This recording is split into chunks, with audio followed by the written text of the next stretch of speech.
is that the world will test you. Sometimes you'll be asking yourself all the trainings and the morals and the background your parents gave you.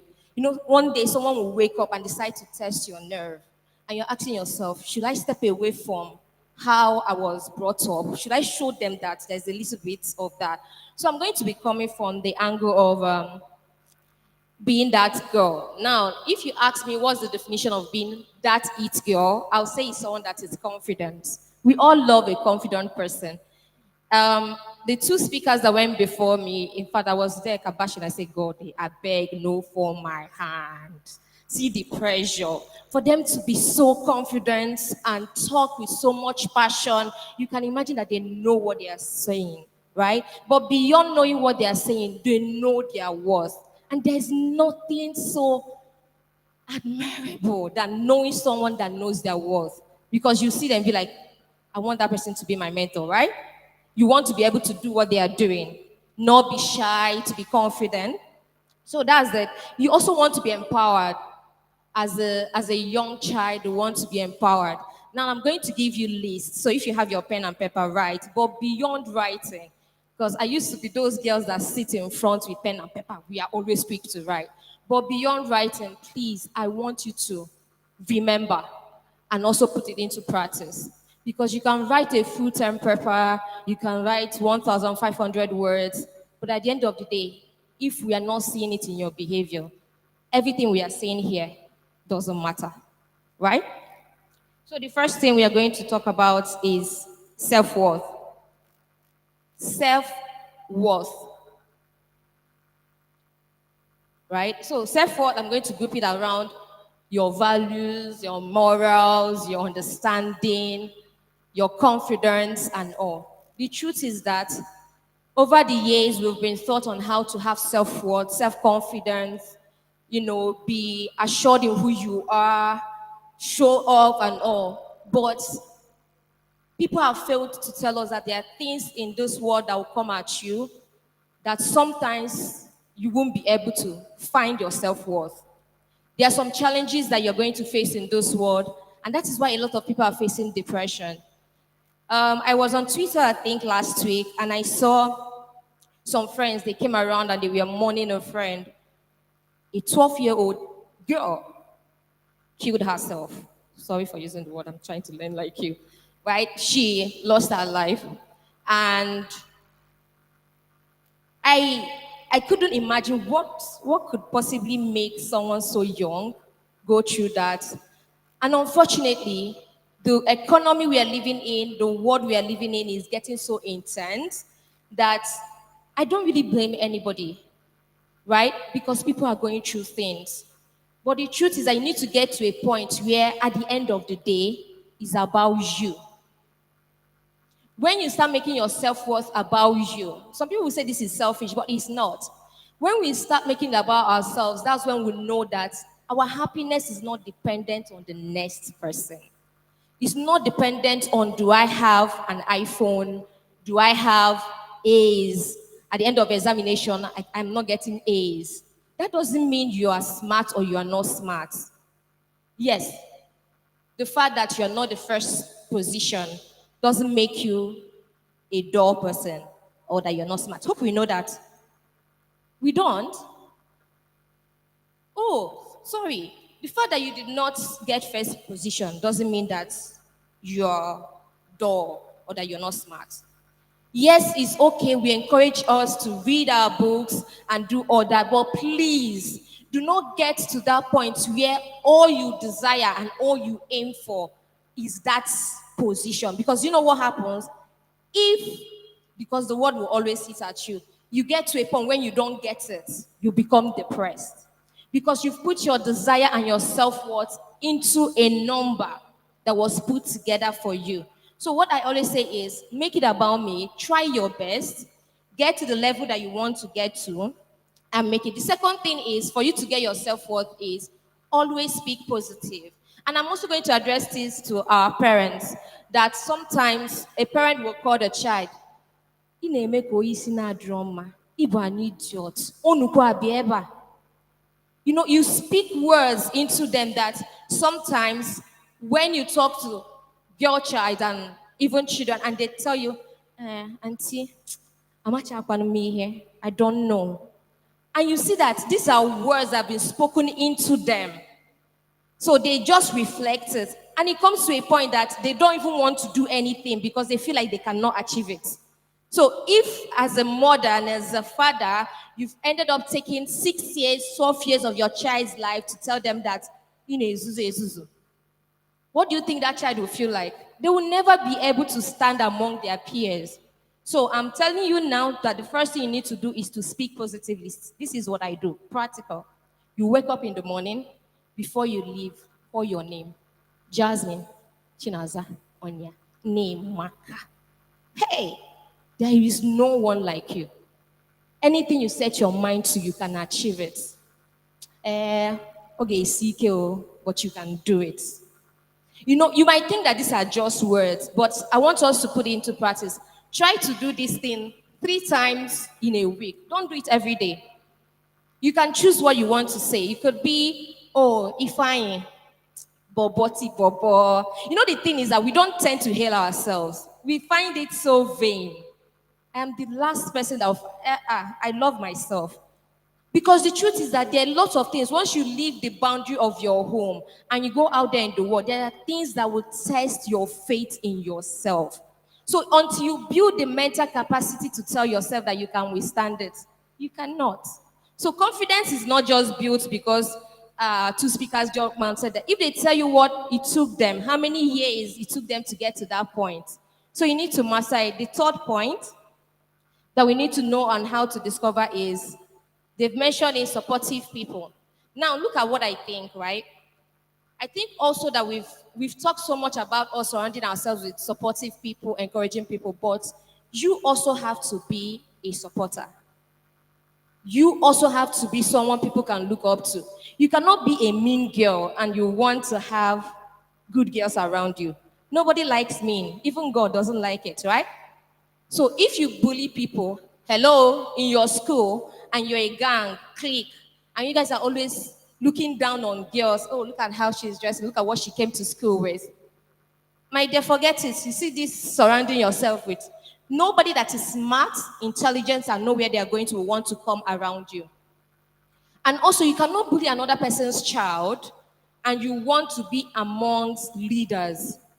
It cannot work. It's a value chain of the world. It's an economic kind of, is a word chain. Is what you sow that you're going to get what? What you sow is what you're going to what? So you cannot be a bully and you'd want to move with. Yes, it might look fun. It's nice. We are the it girl in school. We are the clique. Makandaibo guys. They fear us in school. The truth is that they fear you guys because you're preparing yourself to be touts. To gain respect is not to be feared.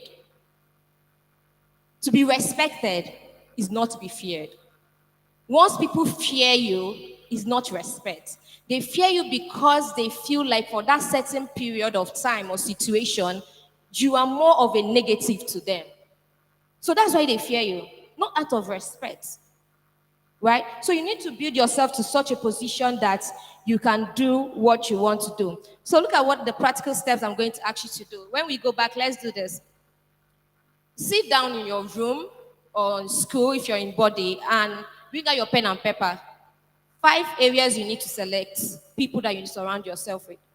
First, if you're a Christian or you believe in God or you believe in, whatever religion it is, you need to have one set of friends that lead you towards submission to a higher authority, which I'm saying God.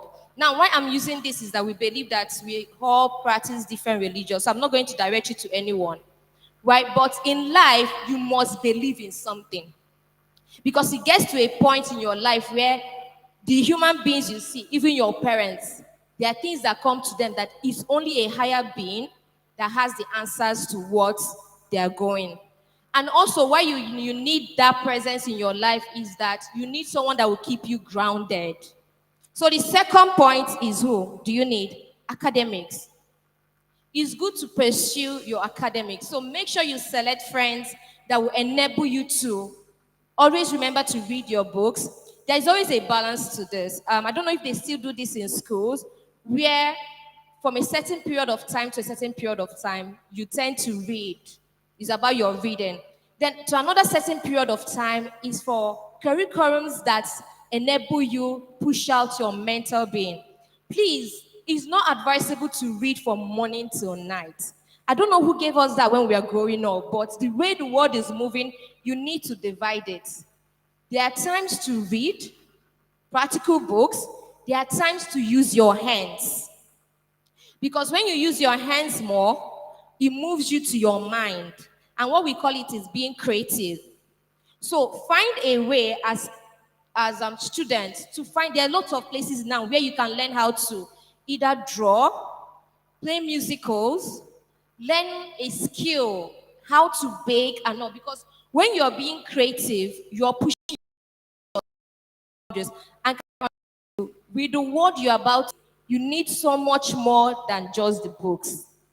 You need to be able to adapt with being able to reach out to people. What creativity does to you is it makes you able to express what is in your mind.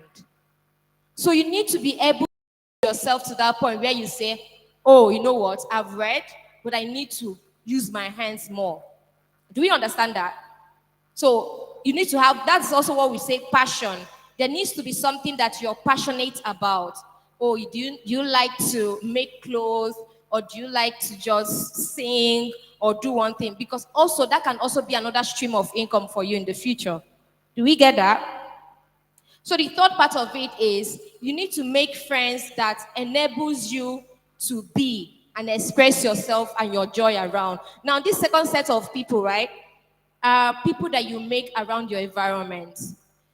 There's this thing that people always say, I've grown so much. The 10 friends cannot pay for 10 years, blah, blah, blah. It's good, right? There gets to a certain point you want to move. But it's also good to keep in touch with where you're coming from. It helps you to be grateful.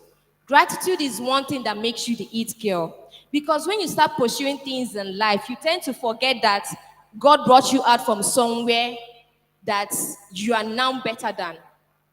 Do you understand? So as a child, as a girl child, you should always be grateful for what you have. Because in what we are in now, social media always wants us to pursue more and more. We are always looking for what's the next thing I can get. You know, you just graduated. You do not even bother to celebrate that graduation. You want to get the next thing, the next big thing. But the thing is this, to what end? At what point with that next, let's think about it for a minute.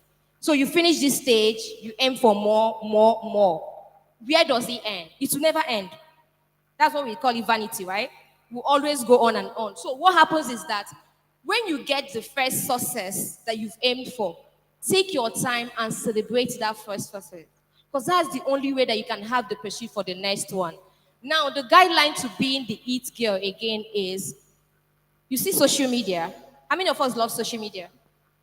Raise it, raise it, raise it. We know. You guys don't like social media? Nobody will forget now. We are all, raise it. Let's see. TikTok, Instagram, Facebook, fish pie. Now, wow. So I'm the only one that knows that. You guys don't know it. Some people to do. Some people too do. We all love that, right? We love to know what's happening on trends, to see what's going on. It's good.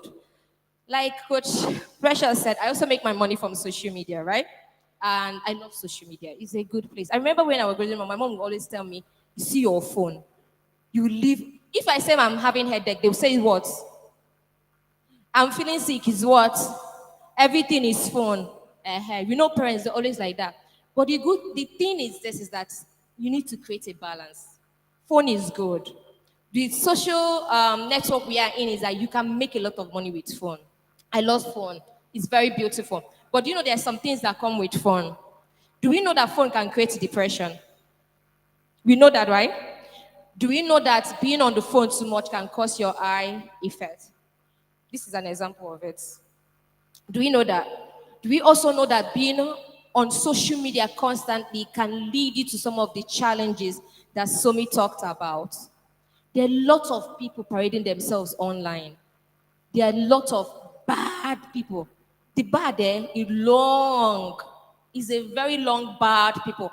And they come with metrics and strategies that you cannot even know. Imagine someone telling you, you know what, just come out. Don't worry. Tell your mom you're going to somewhere. Come out by 4 p.m. Nothing will happen. And they come coated with sweet words. Social media, I always say that is good, but plan in such a way that you handle it when you can. Try to make sure that there is someone guiding you when you need to have that. So I'm going to close with this exercise that I wanted to do.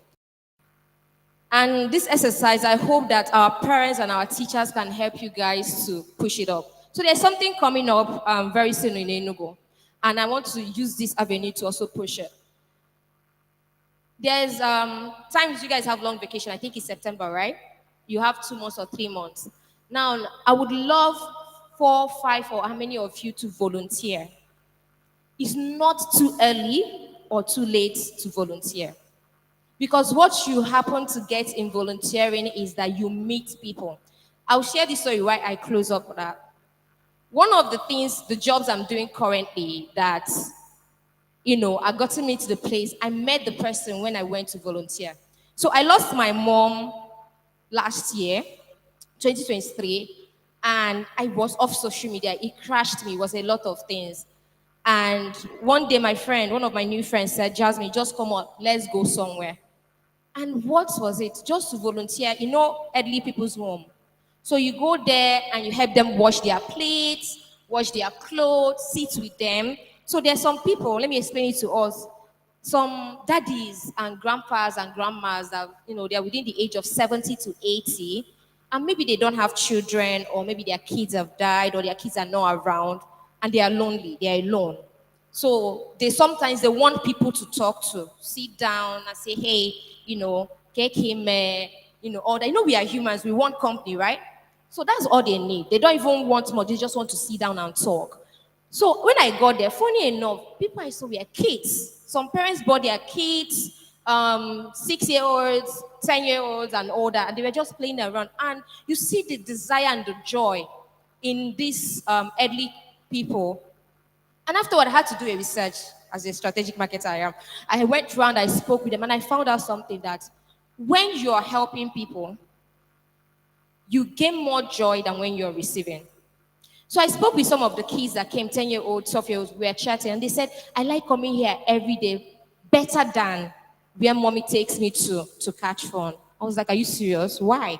See that because when I talk to grandma, that's what they call them, or grandpa, they tell me things. I even share things that my mommy is doing that is not good, and then next week my mommy changes. I talk to them about this, and then that made me discover something that as humans, even when we chase for academic excellence, good things in our careers and all, we also desire community.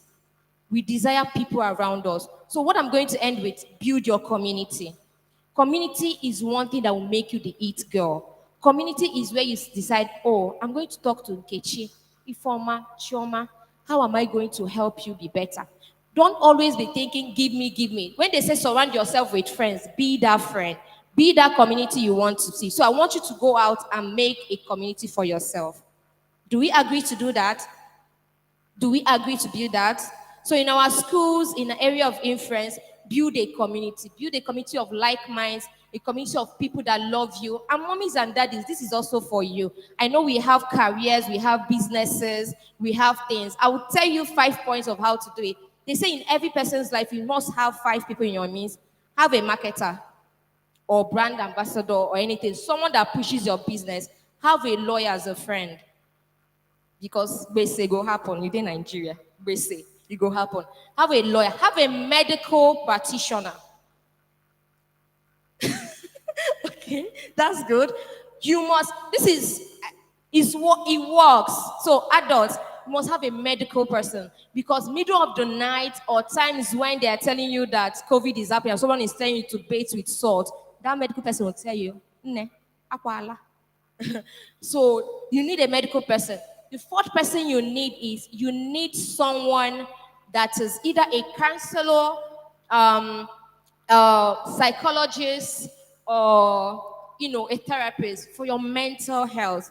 The way the world is moving now, you need a therapist. Is not for everybody. Needs a therapist. You need someone that understands and has the patience. And the fifth person you need you. Thank you guys very much. Please, a round of applause once again for Jasmine Nazar. I mean, you've inspired me to come down here. This is a bit too high anyway. Jasmine, in her introduction, said, when they gave her the topic to, speak on being an it girl, and she was surprised. This is the it girl of the Southeast, like Jasmine, who does not know as my group. Thank you once again. This was such a beautiful speech. Please, a round of applause for her.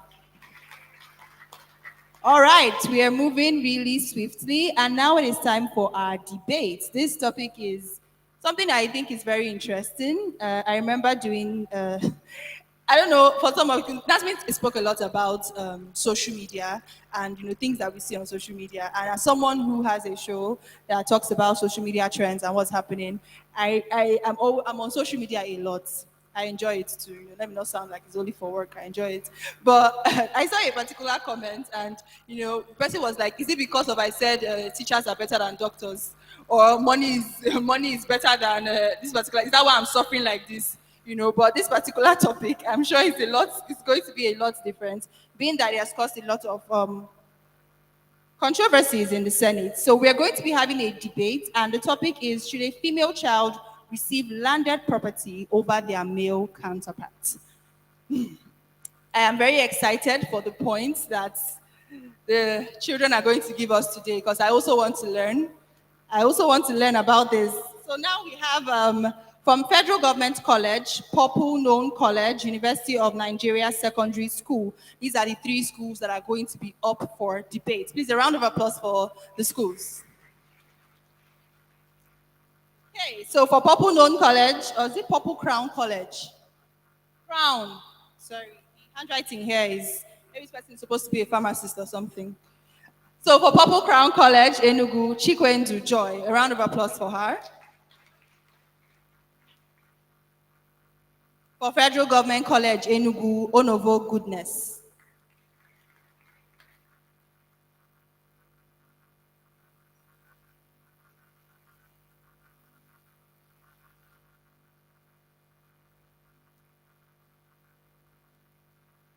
And for University of Nigeria Secondary School, Weseze Chiloma. A round of applause.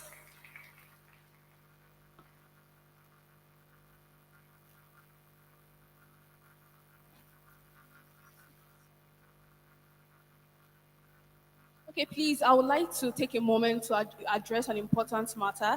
If you own a vehicle in our parking area and the plate number is Abuja GWA 297CV, a blue Camry car, please check if it is yours. I was informed that one of your tire is deflating. Please. Thank you for your attention. Okay, so now this is how this is going to go. What's your name? Chikwendu Joy, what school are you representing? Purple Crown College. So you are going to be going first. Are you for or against the motion? Are you for or against the motion? You're for the motion. Okay. Can you see the timer at the back? Can you see the timer at the back?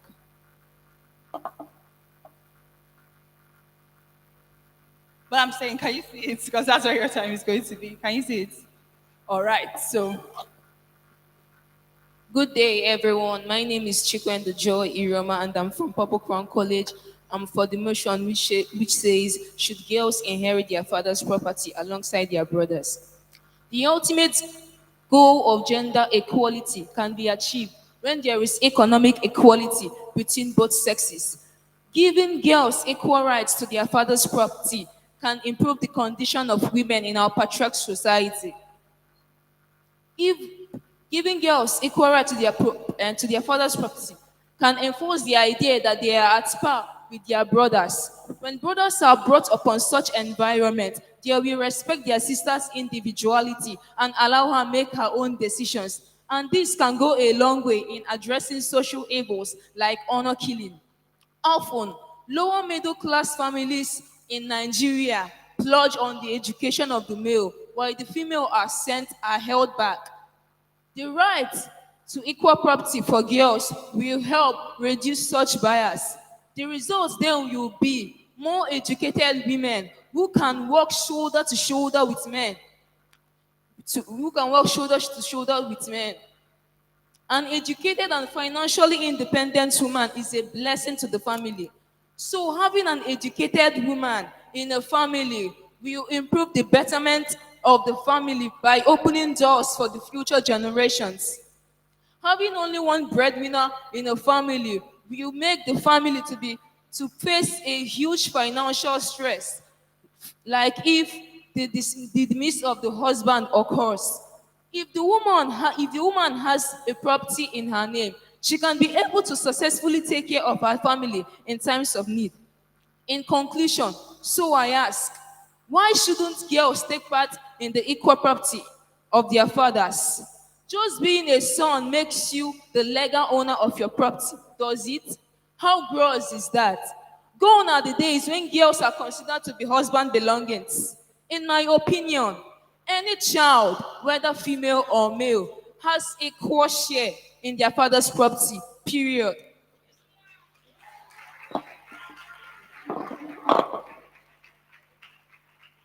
A round of applause for her. Period per. Okay, so it is an open debate, and these are the criteria in which our panelists are going to be judging: boldness, assertiveness, eloquence, appearance, and key points. 4 points for each, which makes a total of 20 points. Go ahead. Good morning, everyone.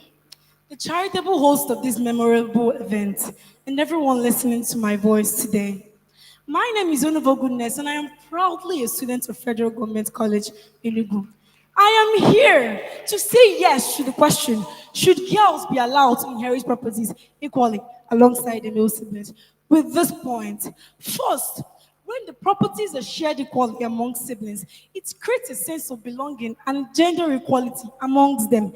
Now, when the resources are shared equally, the girls feel like she belongs parts to the family and leads to equality among them. On the other hand, when the resources are shared unequally, it leads to disregard and it leads to erasing of sense of belonging, which makes the girl feel inferior. Not only that, family inheritance promotes family unity, fostering a sense of equality and shared responsibility among siblings. It is seen as a means of preventing potential disputes and siblings rivalry. The belief is that treating each child equally in the distribution of assets is important for minimizing animosity and resentment.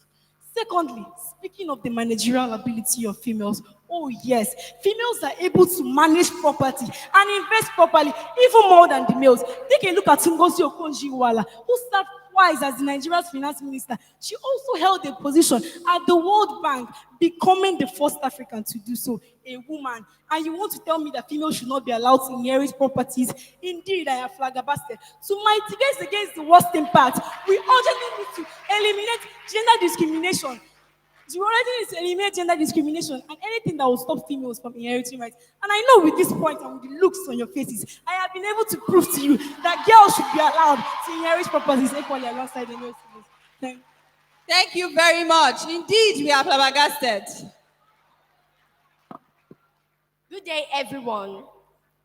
Organizers of GEM, thank you so much. My name is Weseze Chiloma from the University of Nigeria Secondary School to debate on this topic.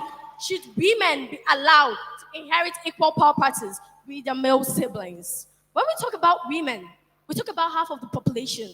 Half of those who are talented, powerful, full of potentials. Souls who are equal to the other half, whom we call boys, in every aspect. Women should take equal inheritance with their men. Inheritance is not about gender. It is about the maturity of the person to inherit it. You can imagine when a man inherits the wealth of his father and still can't use it to better his life. But when a woman with the mind of a CEO inherits that property, she grabs it, she takes advantage of it, and makes it a name. One of these women are Carol Lynch, CEO of CVS Health, and Mary Barra, CEO of General Motors. What can you say about these women? Resourceful, right? These are women that collected their resources from inheritance. It could have been a small-scale business, but they built it and made it a name. Miss Aisha Buhari, our former first lady, as we all know, even had to emphasize on this very topic. She said, and I quote, "Women contribute in the economy, yet they are being shown discrimination." And I solemnly agree on this. She said that women should have equal inheritance. Chimamanda Ngozi Adichie, she also supports this. She said equal inheritance are our fundamental right. So I say today, why be fair? A woman is a gem. Thank you. A round of applause. Thank you so much. Wow, wow, wow. Please, a round of applause for all the three beautiful ladies that came out to make their points. Apparently everybody is for the motion, as you should. Weseze Chiloma, who represented University of Nigeria Secondary School, a round of applause for her. Federal Government College, Enugu, Onovo Goodness, a round of applause for her. And Purple Crown College, Enugu, Chikwendu Joy, a round of applause. Thank you so much. I love the fact that there were, well, according to what I understood, I don't think that any points were repeated, which shows that there is still a whole lot more when we have this conversation and we have this debate. It's not just to get everybody fired up and, to hear English like, indeed, I am flabbergasted. This is really a point and a conversation that is worth having. God bless you girls for this beautiful debate. And it's up to our panelists. I think later in the course of the program, they're going to give us the scores. It's an open debate, so there is no winner because everybody is for. I can see the boys looking like they have some points. They want to go against this. But like I said, tell your fathers to bring an International Day of the Boy Child. Ooh? All right. Firstly, let us also recognize Dr. Isaac Ogu and Dr. Mrs. Chisom Ogu, speakers in today's event. A round of applause for them. And also Justice Uche Mogo, please, a round of applause for her. Okay, now it's time for a short break. So while you enjoy some refreshments, get ready to enjoy some cultural performances by our dancer. But before that, we'll be bringing on stage our comedian who will crack us up today. So we're going to laugh. Are you ready, Favor? A round of applause for MC Frances. Woo!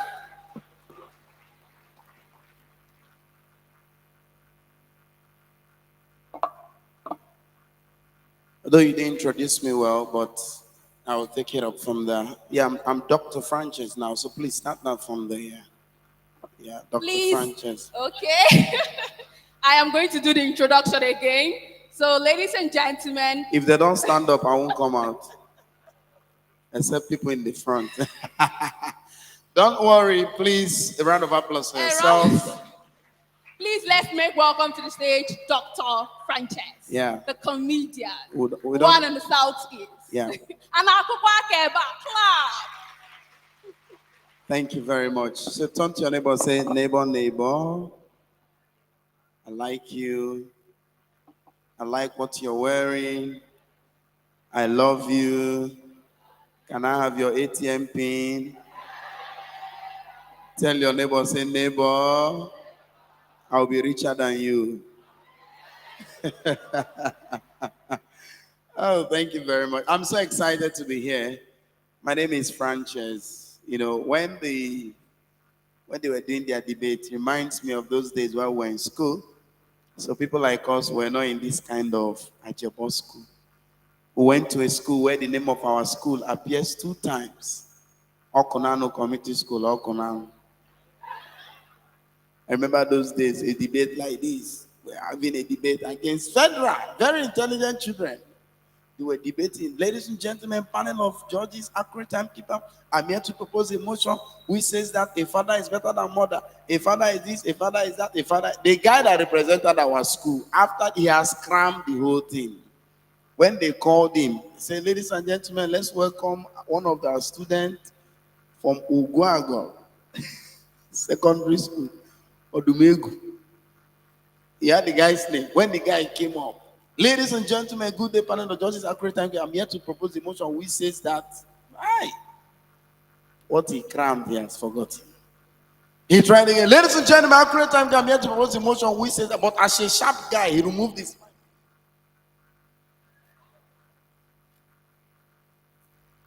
The moderator said, please help him with the mic. As they came, he said, with this point of mind, I'm here to tell you that a mother is better than a father. Hey, how are they? My lordship, I greet you, man.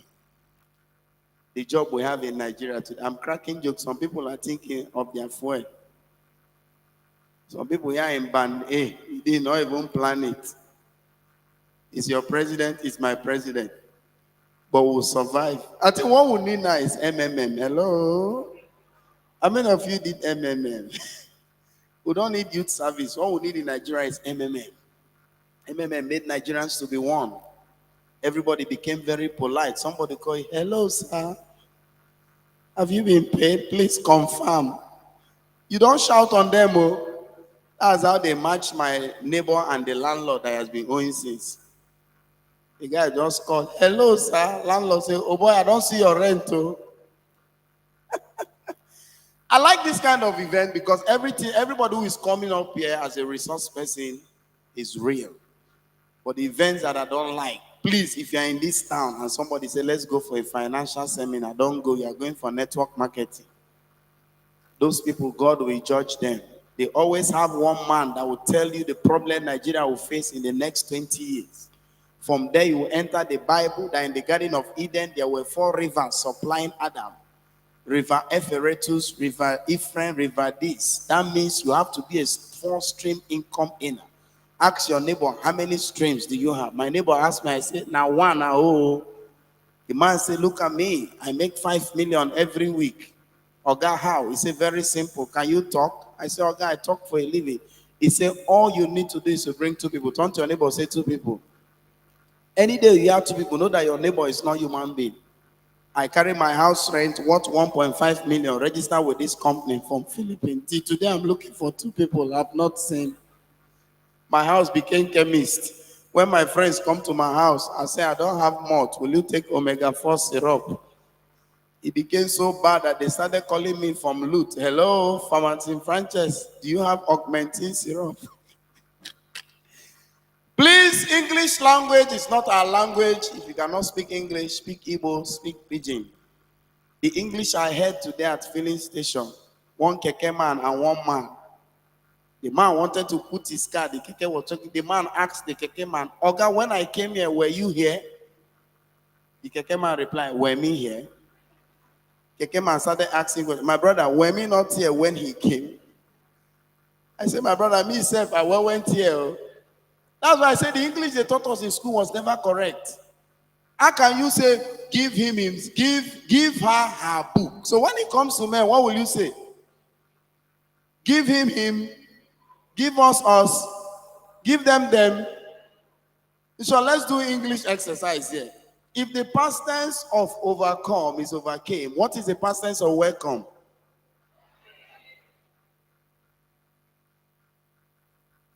Okay, the student, if you are born in Nigeria, what are you called?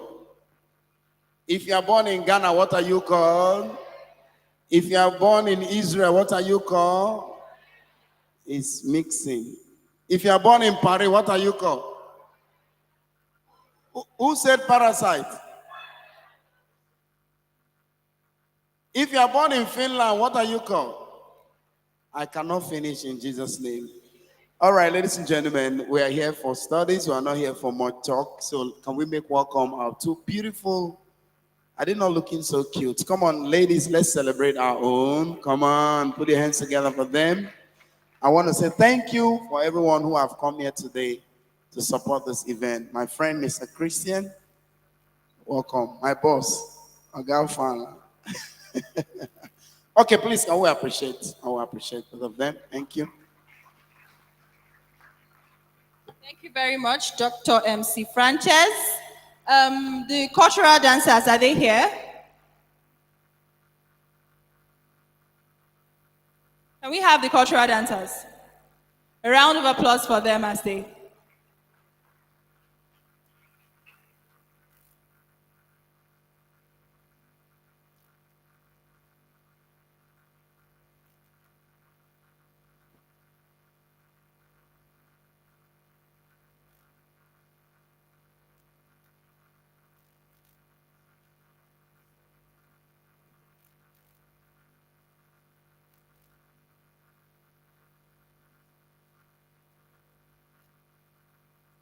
Okay, so let us welcome Joyful Family Theatre Group. A round of applause for them.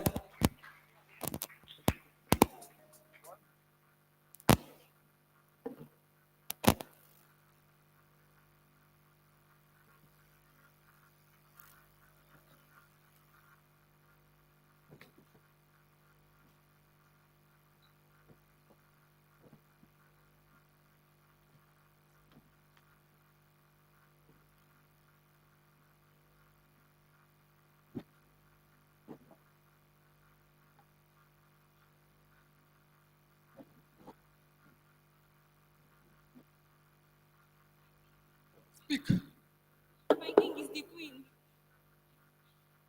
My king is the queen. My queen, she just gave birth.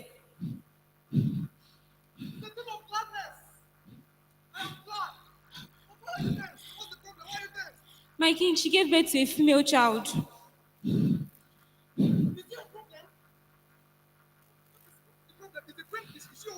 Yes, my king. Yes, my king. Yes, my king.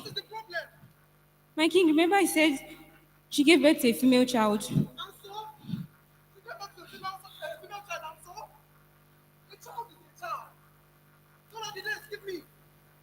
Gone are the days when my forefathers thought that there's nothing to the girl child.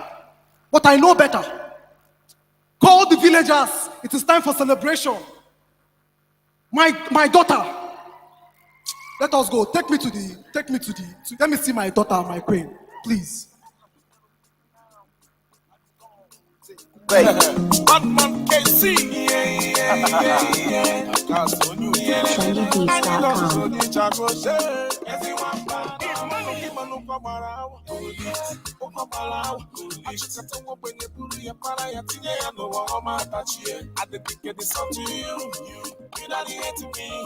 Because I look so rich, because the talks have been ritualist. You can call me a ritualist when you talk of rich men, I'm at the least. Never try bring a man down because when you try, you look at the turn out. I love you, I love mama. I need to know what mama. I won't know. It's in one plant. I can't do it anymore. Everywhere is money. I am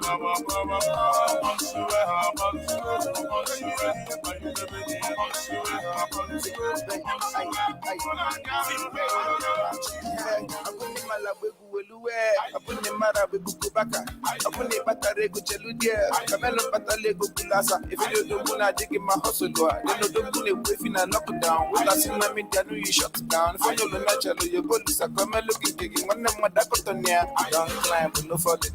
Double light, no turning. Good to put up for me. I will start John, no funny. We got the motors now, like an elderly you go. You really good things in the ones with the chuko. I had your doors, no Chinese. Because I see what I hear, some man will leave one. I got some 9 don't to look down. In the Dugu battle down. If you follow people, gonna head the pan. Give me body go, gonna fall.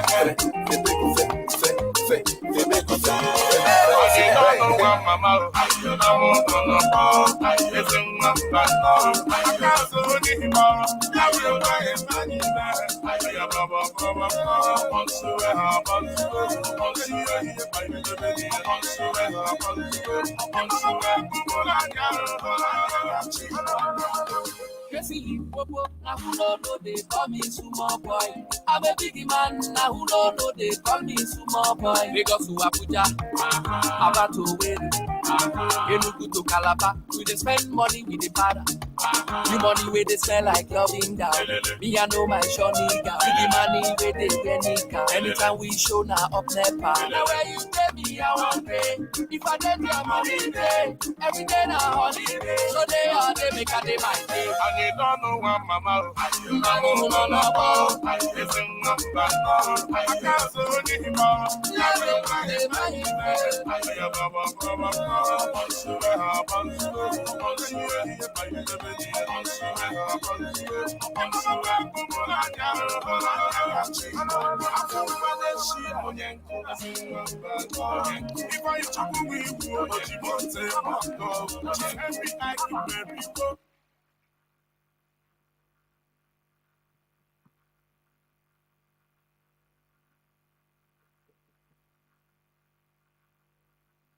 A round of applause for the Joyful Theatre Group. That was a very beautiful performance. Okay, so now what we are going to do is we're going to get ready for our panel discussion. I'm particularly excited for this because of the nature of our panelists. These are seasoned professionals. So let us get ready for it while I introduce our panelists.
All right, let's get right into it. Let us call our panelists.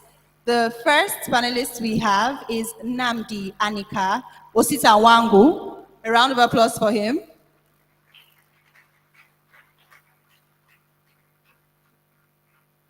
We have Christian Brain Okoli. A round of applause for him. We also have Nenna Wome. A round of applause for her. We have Sophia Ahoiza Abubakar. A round of applause. Engineer John Chimobi Egbo. A round of applause. And Dr. Brenda Ogechukwu Akanisi. A round of applause. The very beautiful Pamela is going to be moderating this session. A round of applause for her. Thank you. We'll be having a conversation on breaking barriers, empowering the girl child for a better tomorrow. And as you can see, we are well represented.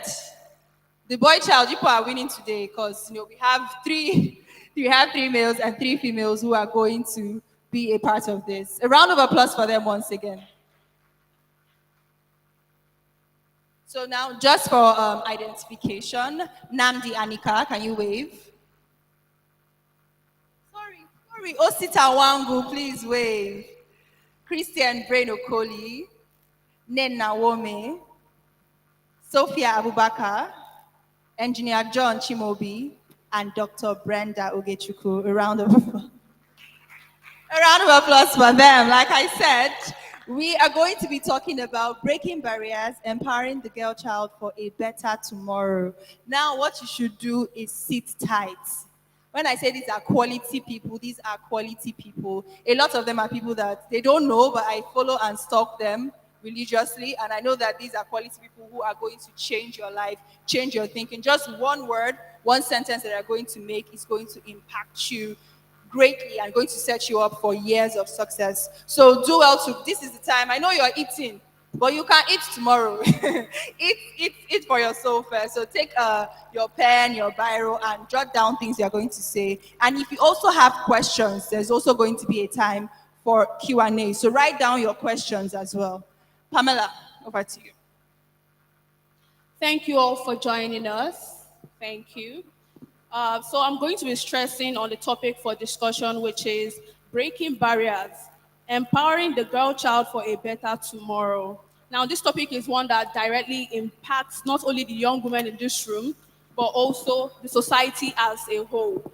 Because, you know, when you empower the girl child, you empower the entire generation. So we'll be talking about the challenges women and girls face in the society. And most importantly, we are going to be taking a look at how we can break these barriers and build an inclusive society where every girl has a chance to succeed.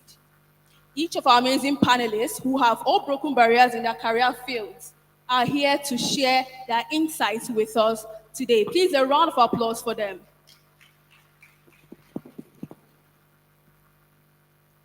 So who am I going to start with? Okay, Dr. Brenda, please briefly tell us what are the significant barriers girls face in the society and in your line of work? Thank you very much. Good afternoon, everybody. Before I continue, I want to thank Chiamaka for allowing me to be a panelist today. It's been a crazy day, to be honest, from one school to TV, to radio, and now here. I would say the barriers, you're going to classify it under the social and the health, right?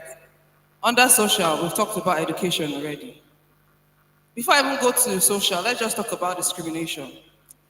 My friend who is a consultant neonatologist, I remember him saying that anytime, so neonatologists are the ones that really handle the tiny babies. So when the baby is brought out, they are on ground to pick up the baby. And he says from when the baby is born, you can see the distinction. You know, besides the cultural display, in our culture, it's still, when people find out it's a male child, everybody's more excited. So imagine being born into that culture that once you're born, because you have the XX chromosome, you're already discriminated. Right? You now get older, maybe the funds in the family is not enough. They now say, okay, your brother should go to school, you shouldn't go to school because you're a girl. So it starts from, first of all, being discriminated because of your gender. Then you get to the educational factor. The preference would be towards the male child. Then you now have cultural practices. We talked about the female genital mutilation. A lot of you don't know what they call breast ironing. So for young girls, when you start developing breast, they start pressing it to suppress the growth, so you do not mature fast. So imagine the pain they inflict on people. I did a show the other day on Afia TV talking about it. And people were like, does it happen? I was like, yeah, some cultures is a cultural norm, right? You now talk about early child marriage. Not just early child marriage. Let's say, you know, the father is owing some funds. They're going to use the girl as collateral just because she's female. Now, we now come to another social factor, abuse. We talked about abuse today. She was talking about gender-based violence. So you're going to have from the emotional to sexual to financial. That is why it's important to educate the girl child, because a lot of people stay in abusive marriage. I'm going to be real to you. Girls, take notes. Take your education serious. In clinic, a lot of people that come to me, it's not malaria doing them. It is gender-based violence. When you're able to dig out the question, realize there's a form of abuse happening at home. Now, some of them cannot leave because they are financially broken. Where are you going to? Who's going to train your kids? So they hang in there because of the financial gain they're going to get from the marriage. So when they're telling you these things, when Jeremy decides to do things for you, it is for your own good because you've been there, done that. So we see the importance of trying to educate you at this young age. Now let's move on to the health, barriers. The other day during the World Menstrual Hygiene Day, we went to a couple of schools to distribute pad. Now, I also went to talk about it on TV. I had to put up the flyer. And somebody sent me a text message and said, is everything people are celebrating? I had to educate him. I said, do you know that girls don't go to school because they can't afford pad? One of the schools we went to towards that MNS side, Some of them still use wrapper. Like wrapper, their mother's old wrapper, they cut it into pieces and fold it because they cannot afford pad. So right now we're trying to look for alternative. Can we actually teach girls how to make pad? Because a pack of pad is 1,000 something. If a father is a security man earning 25,000, he's not going to give his 5 million girls money every month, like about 6,000 to go and buy pad. We know it's not happening. So the girls have to go and source for it themselves. Now they go source for it. A boy passes them and says hello and offers them a pad. Do you think she will not follow that boy? Let's be very practical here. Now I have to commend Anambra State. Sorry, we're in Enugu State. But the first lady is actually being proactive in saying in every school there should be pads. So when you're in school, that shouldn't hinder your education. So that is part of the things we're trying to advocate for. And platforms like this have to speak up for things that affect girls because it is a physiological thing you will see every month. Your period will come because when it comes, it's a thing of joy because it shows, oh, there's going to be procreation. So when it doesn't come, you should even be more worried. So why should we relegate the girl to one side because of something that is going to occur naturally? So besides that, we have malnutrition as a major challenge. And malnutrition can occur in two ways, when she's overweight and underweight, right? Now you tell a girl, I will tell you something.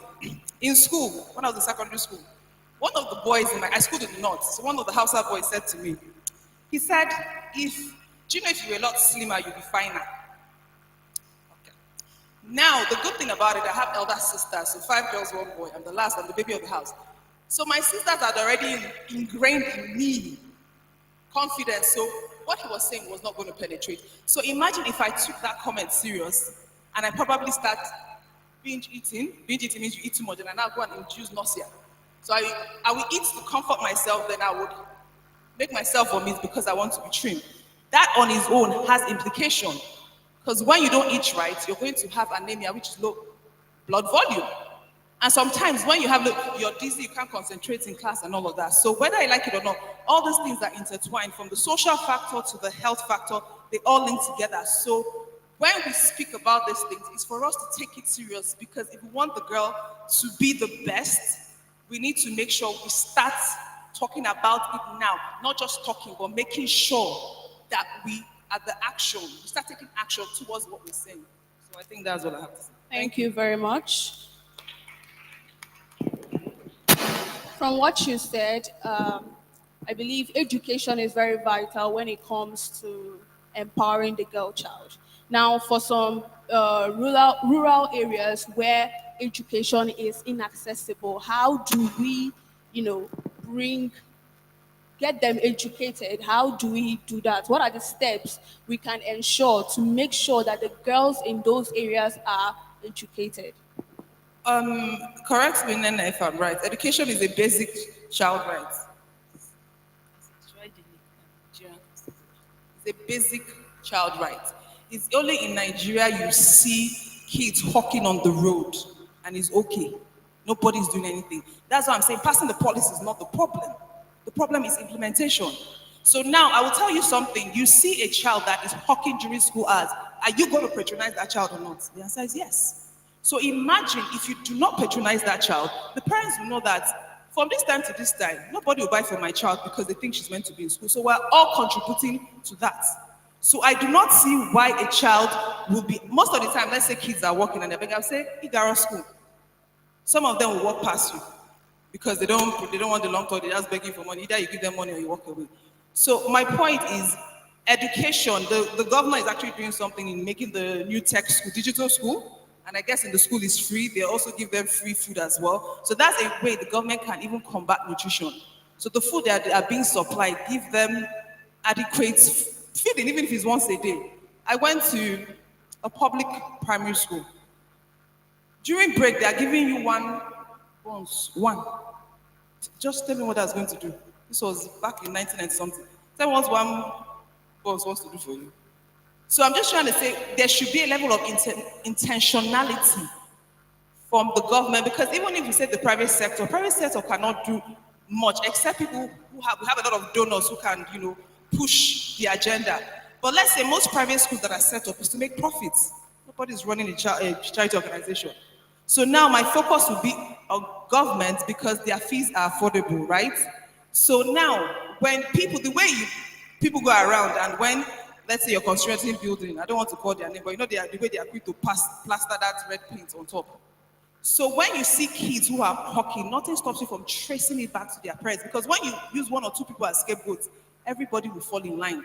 So it's left for us to be like, we've put these policies in place, so let's make sure we go forth and institute it. Because even when you look at the Western world, so when people want to copy things, the social media has made us a global village. So you're seeing people in abroad twerk. I don't let me not use that word. Let me talk to the young ones now. You see TikTok, you want to be like them and do everything like them. But do you know that they must get an education? It is compulsory there. It is free. So you're going to follow them dancing, when they've already gotten the basics. The economy will provide for them regardless, even if they don't work, their social welfare.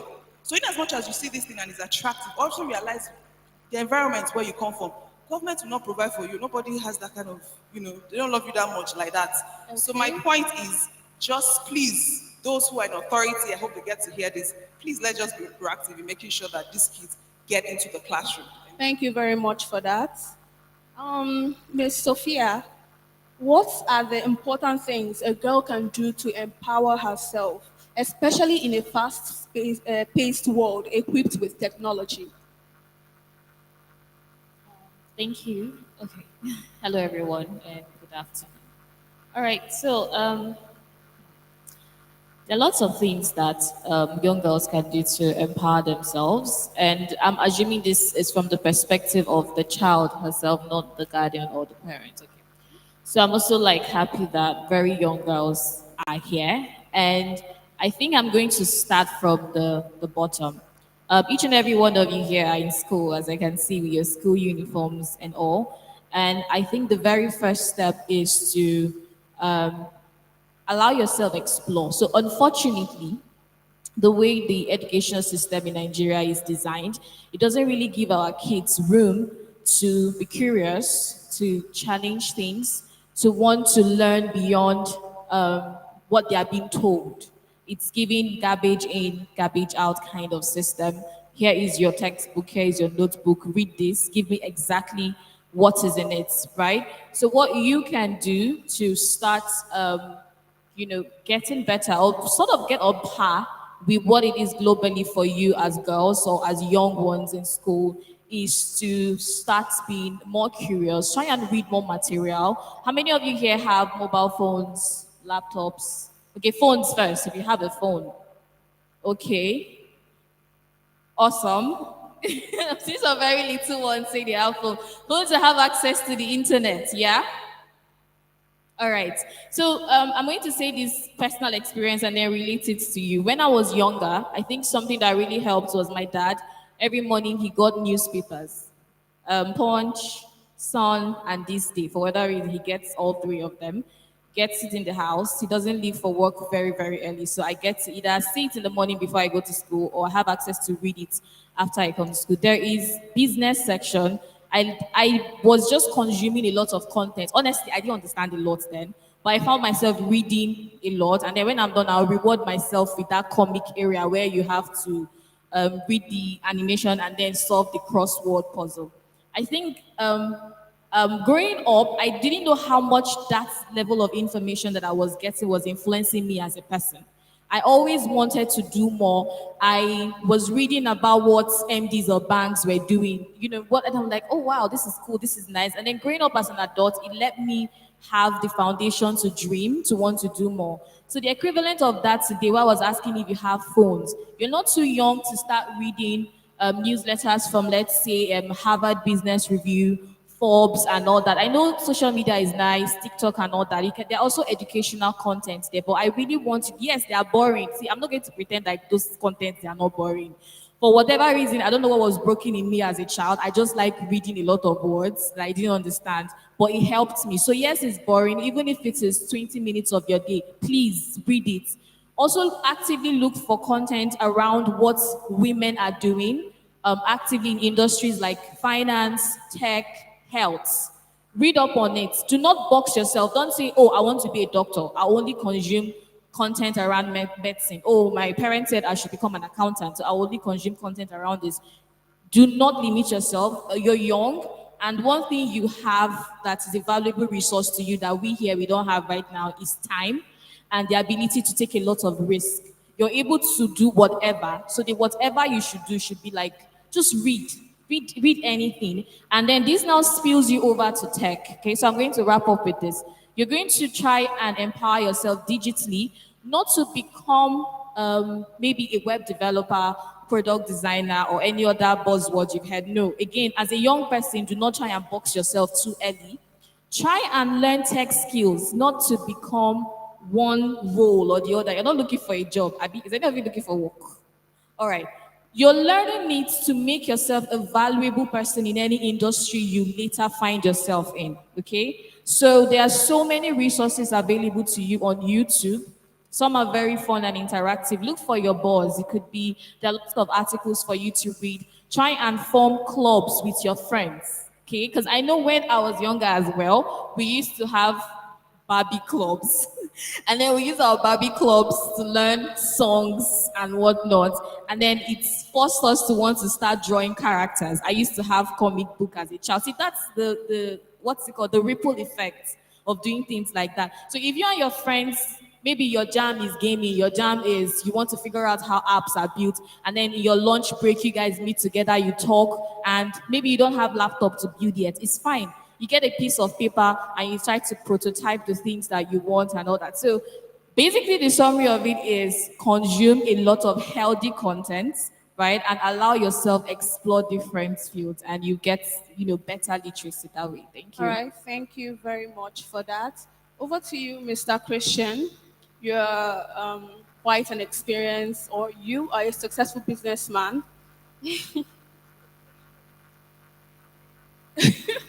You are a successful businessman, and so far, organizations like GEM Initiative organization have played or have been playing a crucial role in the empowerment of the girl child.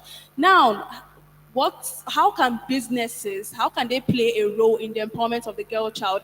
What can they do to create more job opportunities for girls especially? Good afternoon, everybody. Okay, my question is mainly going to be directed to the young girls here, right? We live in a society where, we are preaching girl child. Everybody here thinks it's going to be easy for you as a woman, right? But I'm going to say something. If you look at where the world is going to, a lot of top organizations are beginning to think towards hiring female CEOs. And we hear those things, we raise up our hands. It's very competitive, right? Organizations like ours that I've been in media for 10 years, but we've started diversifying, moving into FMCG and real estate. We are very key in finding women because I'll give you an example. Women understand this business thing more than men, but they're going to be very competitive. So I'm going to say something. As a lady, as a girl, at a young age, so much develop yourself that you bring so much value that they cannot say no. At the end of the day, we talk about the girl child, opportunities for the girl child. This is the advocate of the older ones, but you as a girl child, what is your own advocate for yourself? Right? There is this company we are talking to in the US, and they said they are looking for a female co-founder. And the kind of money they want to pay the female co-founder, just to be a female co-founder, they are looking for someone with exceptional track record. I was even telling them, can I be the female co-founder? Put me there. But see one thing that they are looking for. People that have so much built themselves. It's not going to be easy at this point, but someone like one of the speakers said, education is not everything, balance. I'll say something. At this point that you are in, so much develop yourself. Let that education be the main thing. See, the distractions on social media is too much, and it's going to do more harm to you than good. At this point. So what are organizations looking for? Organizations are looking for women, young ladies with exceptional values.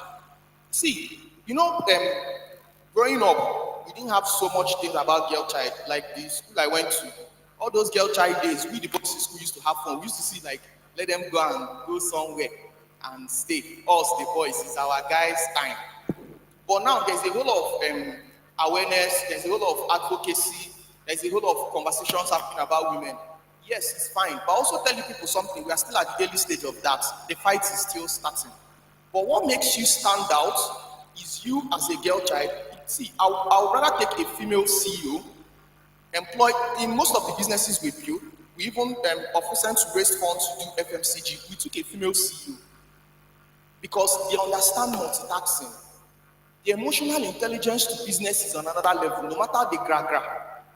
But at the end of the day, it is a very competitive role.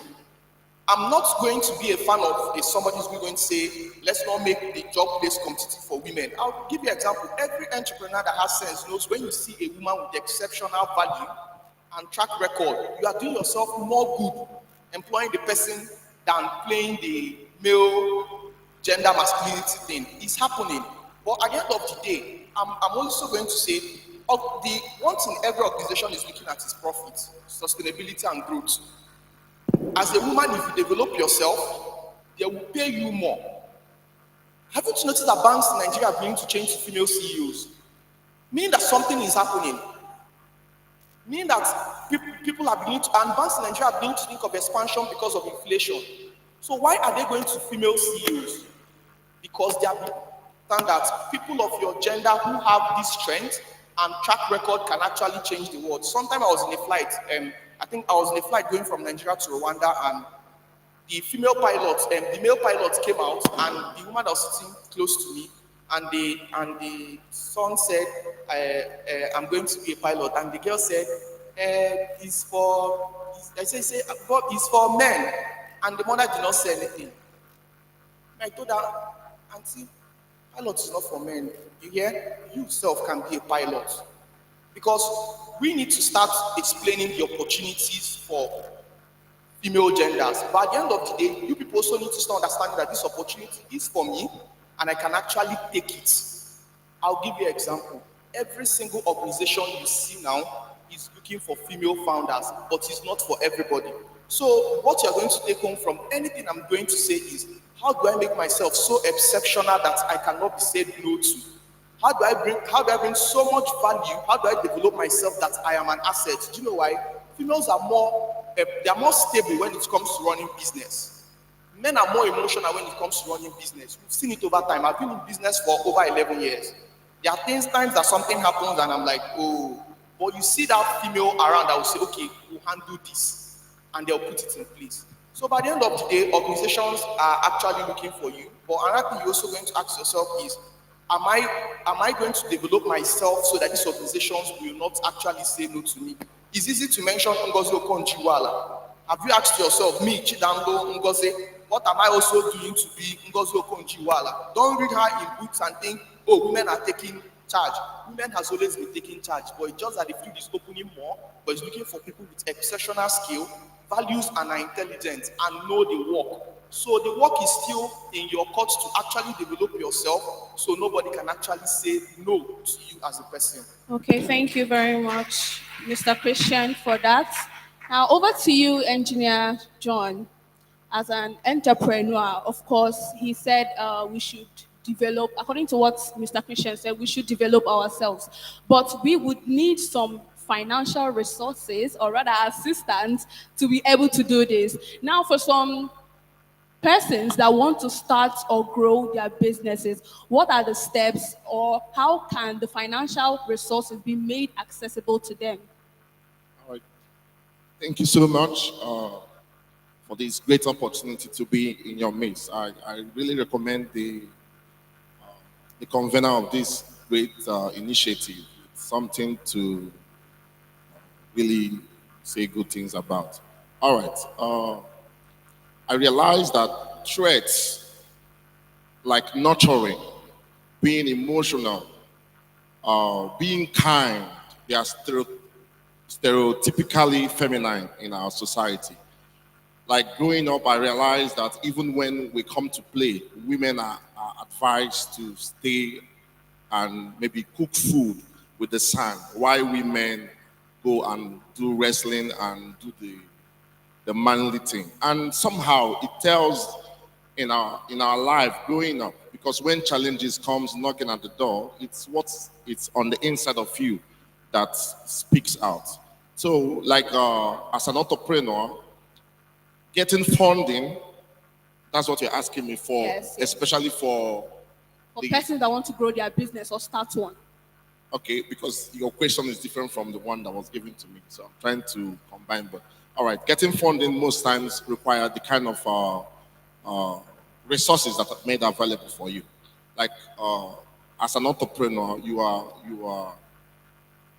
have the challenges facing, basically as an entrepreneur, the basic challenges facing an entrepreneur to start a business is that first initial capital, which is very, very, very, very difficult most times if you don't have an inheritance or you don't have somebody backing you up in that aspect of businesses. So it's challenging at times because at that point it shows how prepared you are. This saying that goes that if you fail to plan, you are planning to fail. These are the challenges. When you come to a country like Nigeria, where almost 50% of all graduates they are jobless. I'm sorry to say that because most times it's not because there is no availability of opportunities, but because most of us are not marketable. We don't have that skills that is needed for us to occupy that position that is needed. So there's this a lacuna in that aspect of productivity. So when it comes to getting finance, it's a very difficult situation. So I always advise upcoming entrepreneurs to reach out to finance bodies, people of similar interests that have gone beyond you. You can pitch, you can come up with. Actually, for someone to sponsor your business, you must come up. It goes down to your business plan.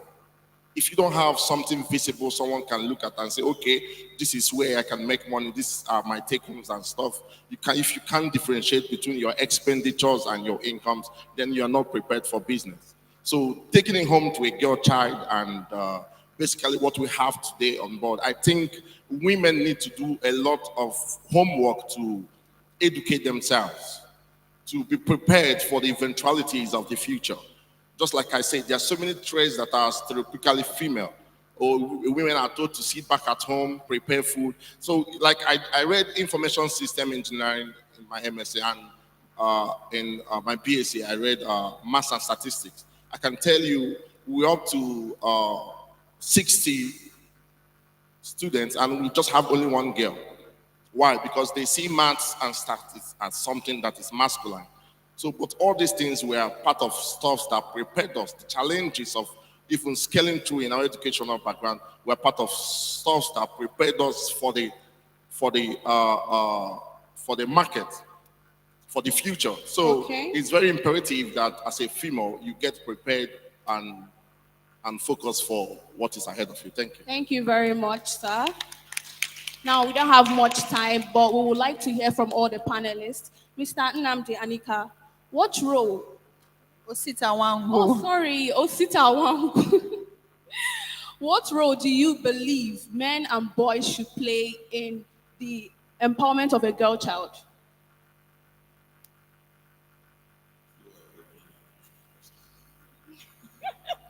Is it? Well, yeah, well, I think we're all very lucky that consider ourselves in the best position to answer this particular question. Okay.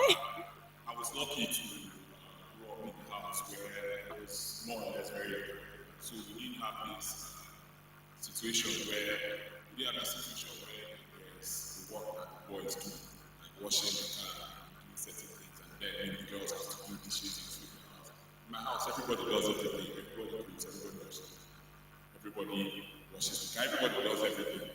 And there's something that thinking about it now in retrospect, honestly, I didn't know what was going on there because I didn't even know that it's not like today where you have social media and what is happening in the next person's house, you can tell by just looking at the food. So I didn't even know that something different was going on in other people's houses. But there's something that taught me. I'm a very big believer in owning your stuff, being responsible for yourself, and things like that. And growing up in that kind of family, we just taught me that everybody should be responsible for themselves. The same expectations that my parents had of me were the same exact expectations that they had of my sisters, right? So we go to school and you're not doing very well at school. I mean, I can even remember my mom always asking me that person that is carrying friends, do you have two heads? Do you have two heads? Why will a girl be ahead of you in the class? I mean, I'll be like, the people that this does like this. So why are you not telling me that why should a girl be ahead of you? She's just more brilliant than I am, but she's better at passing exams or whatever criteria that is being used to measure. So I think that the role that boys need to play is that you need to hold your female counterparts with the exact same, you need to hold them accountable, exactly the way you hold your male counterparts accountable. It's also important that you have the same expectations as them. You know, the world today, a lot of people talk about it, say the world is a global village, the world is a this, the world is a that. But one thing that you realize is that the world is very, very competitive. Like, you know, they are saying it's like fortune favors the brave and things like that. So what some of these things essentially mean is that if you want a sport, you need to do what it takes to get to that spot. You know, there are no apologies, there are no compromises. Yes, of course, sometimes people make it easier for women to get into the door because we need that over time. There's been a lot of disadvantage, imbalance in education, gender pay gap, and things like that. But it's very, very important that when those barriers are lowered for you to get in, when you go in, expect the same things of yourself like you expect of your male counterpart. So if you come in, so for instance, I work in technology, so if you come in to an organization as an engineer, maybe a female engineer, you have your male counterpart.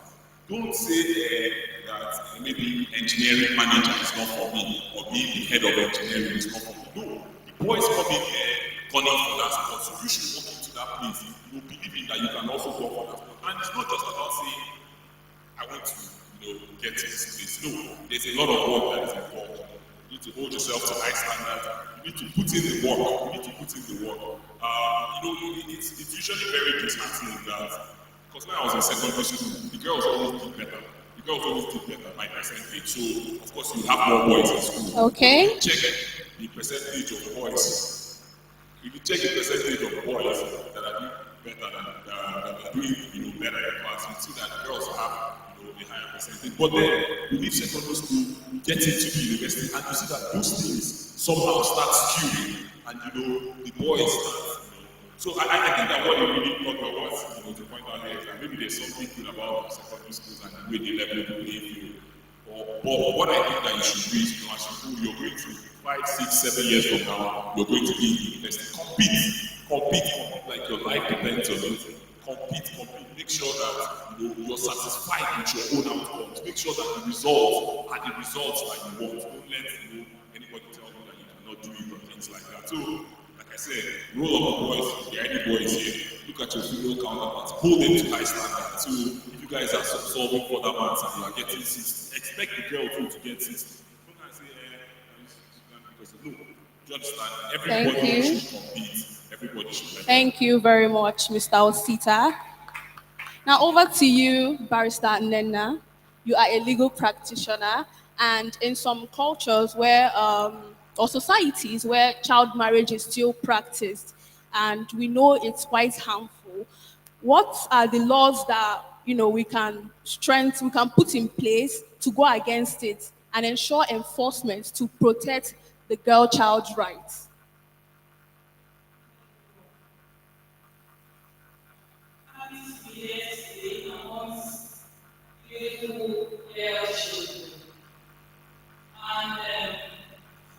It's quite commendable that in Nigeria we have very beautiful, quite a handful of laws that offer protection. Yes. And so, what people that is yes, there's ample provisions, there's ample legal instruments, but the problem is implementation and the scope of those decisions. So I'm happy to announce to you, beautiful girls here today, that your country has beautiful, very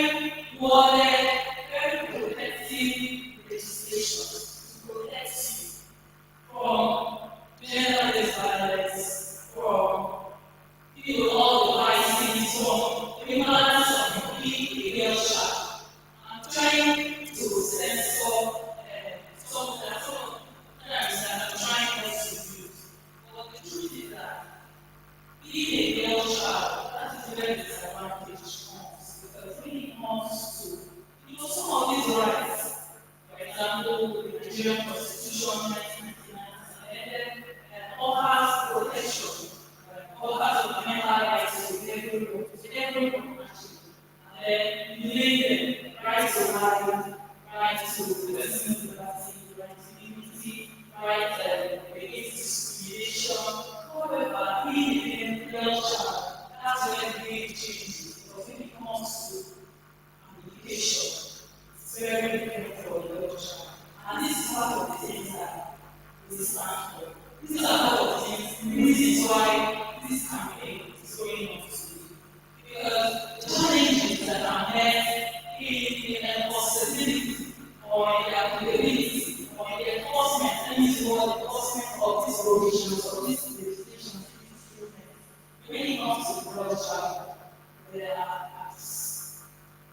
These acts are let's call it systemic or cultural, because of our life or any place of mention and really crying places of the being old.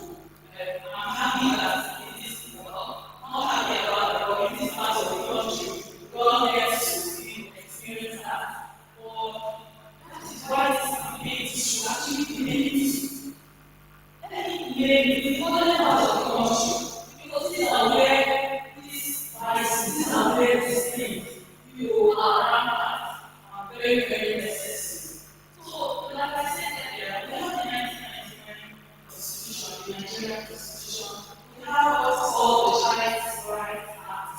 This is, basically the primary instrument legislation that offers protection for the child, the rights of the child, right to health, right to education, right to quality mental health, right to freedom.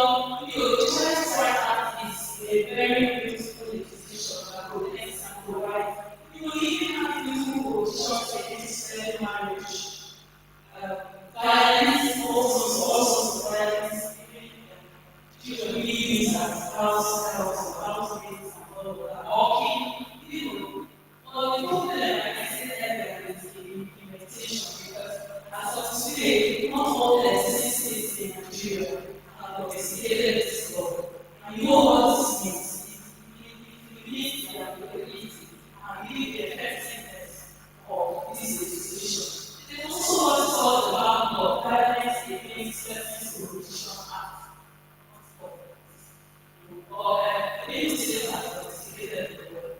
So, also, not all states in Nigeria have domesticated legal instruments, which is a law that definitely criminalizes gender-based violence, domestic violence, so I'm going to say today.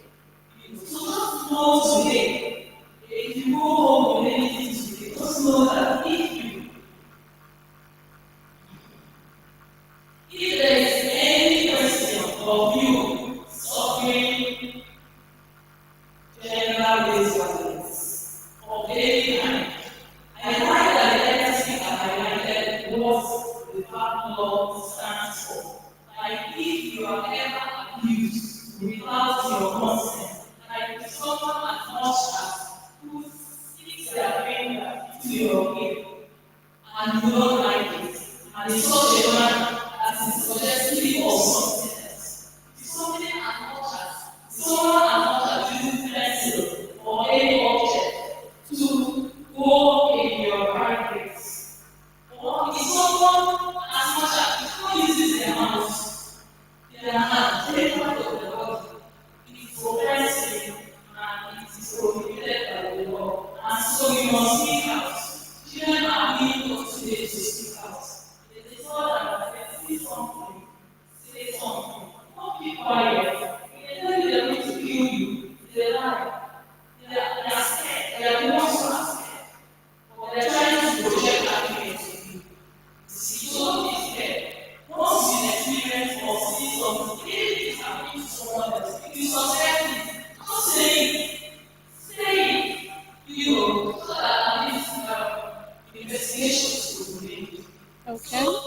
also say that there's enough protection for the girl child. However, I commend them and social NGOs that who engage in campaigns like this because it's very, very necessary. Because this will not bridge the gap between the provision of those legislation and the enforcement. Wow. Please, a round of applause for them. You've heard from our esteemed panelists. Thank you so much for joining us today. We've heard some fascinating insights that I believe we are going to take home with us. So as you leave here, think about applying whatever you've gotten here from our speakers and our panelists, whatever it is, and ensure that you empower a girl child around you today. Please, a round of applause for them as they leave the stage. After all that you've heard from them, is this how you're clapping? A round of applause, please. Thank you very, very much, Osita Wangu, Christian Bredo Koli, Nena Wome, Sophia Abubakar, Engineer John Chimobi Egbo, and Dr. Brenda Akanisi. Thank you so, so, so much. A round of applause for them one more time. That was power-packed. So while the stage is getting ready,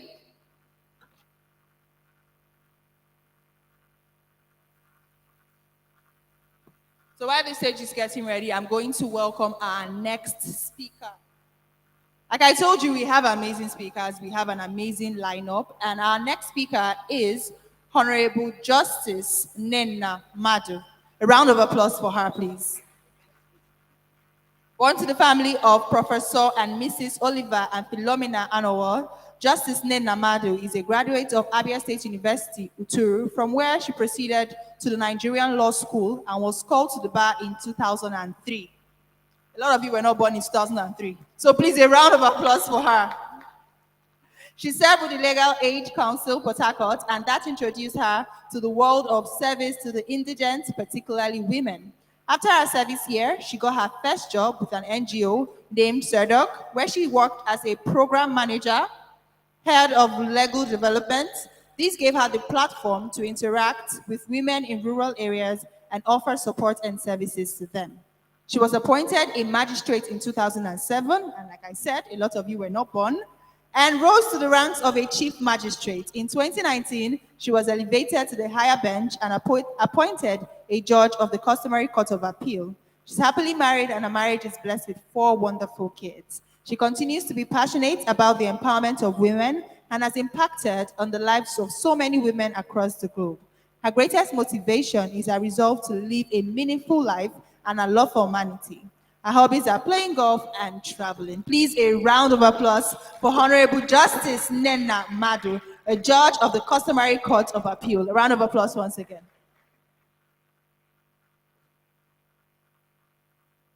Good afternoon, everyone. Good afternoon, students. I know you're tired and it's almost lunchtime, so I will not be here for long. I want to thank the organizers of this program today, the founder of GEM particularly, for birthing this idea. And I thank God for bringing it to life. It is not easy. I'm sure that a lot of work has come into this program. A lot has been said today. A lot. So I would try to limit myself to something I think has not been said from the time I walked in. Please forgive me if it had already been said prior to my walking into this place. In the words of, yes, first of all, when I walked in, there was a debate about property, right? A lovely debate.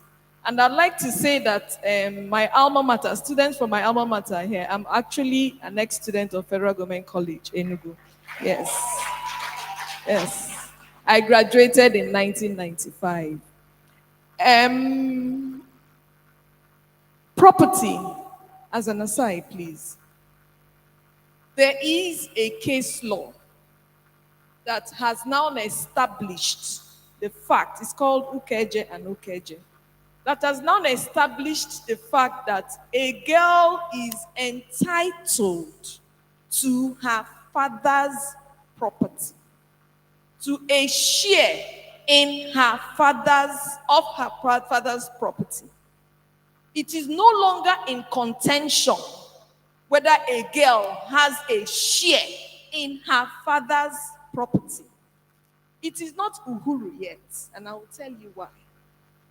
Because, yes, my father's property, when my father dies, my brothers cannot say I'm a woman, whether I'm married off or not, that we've married you off, so you are not part of the family anymore. No. Whether married or not, she's entitled to her father's property. However, where you have communal land, okay? You know, in a lot of places, you have communal land, and this land is now shared between families. I hope you understand what I'm saying. This is a communal land, and this land is now going to be shared to Mr. Okeke's family, Mr. Okafor's family, Mr. Okonkwo's family. Now, what is still a problem is that where that communal land is now being shared, you as a woman will not get a share. Do you understand what I'm saying? Yes. You as a woman will not be contemplated on the list of those to partake in that communal land because you are a woman. And probably you have been married out, so you have been excluded.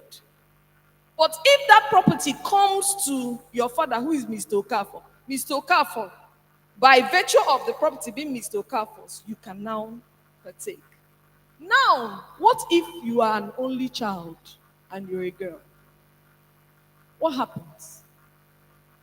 That means the property moves to your father's brother.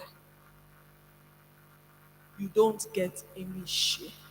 So we are making progress, but we are not there yet.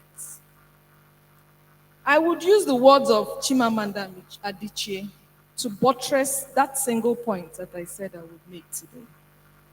Her words, in her words, a man who will be intimidated by me is exactly the kind of man I would have no interest in. We teach females that in relationships, compromise is what women do. We raise girls to see each other as competitors, not for jobs or accomplishments, which I think can be a good thing, but for the attention of men. We teach girls that they cannot be sexual, being in the way that boys are. That is, if we have sons, we don't mind knowing about our sons' girlfriends, but our daughters' boyfriends, God forbid. But of course, when the time is right, we expect those girls to bring back the perfect men to be their husbands. We do a much greater disservice to girls because we raise them to cater to the fragile egos of men. We don't raise them to know that, now this is my part, concluding it. We don't raise them to know that they are queens and have a spot in all that matters. Specifically, specially and intentionally created, divinely gifted, etc. and etc. Now, a lot has been said about women taking what belongs to you, taking a spot, being in charge, and all that. My focus is on this part where he says, we raise girls to see each other as competitors, not for jobs or accomplishments, which I think can be a good thing, but for the attention of men. It is a terrible trend that is on now, which is the trend that a woman is all you see here.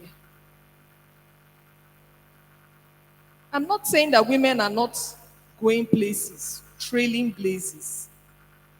But I'm saying that in addition to that, this other aspect is also trending.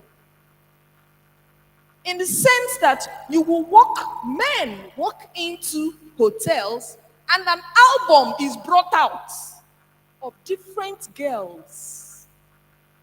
And they swap this album and say, okay, I pick this one.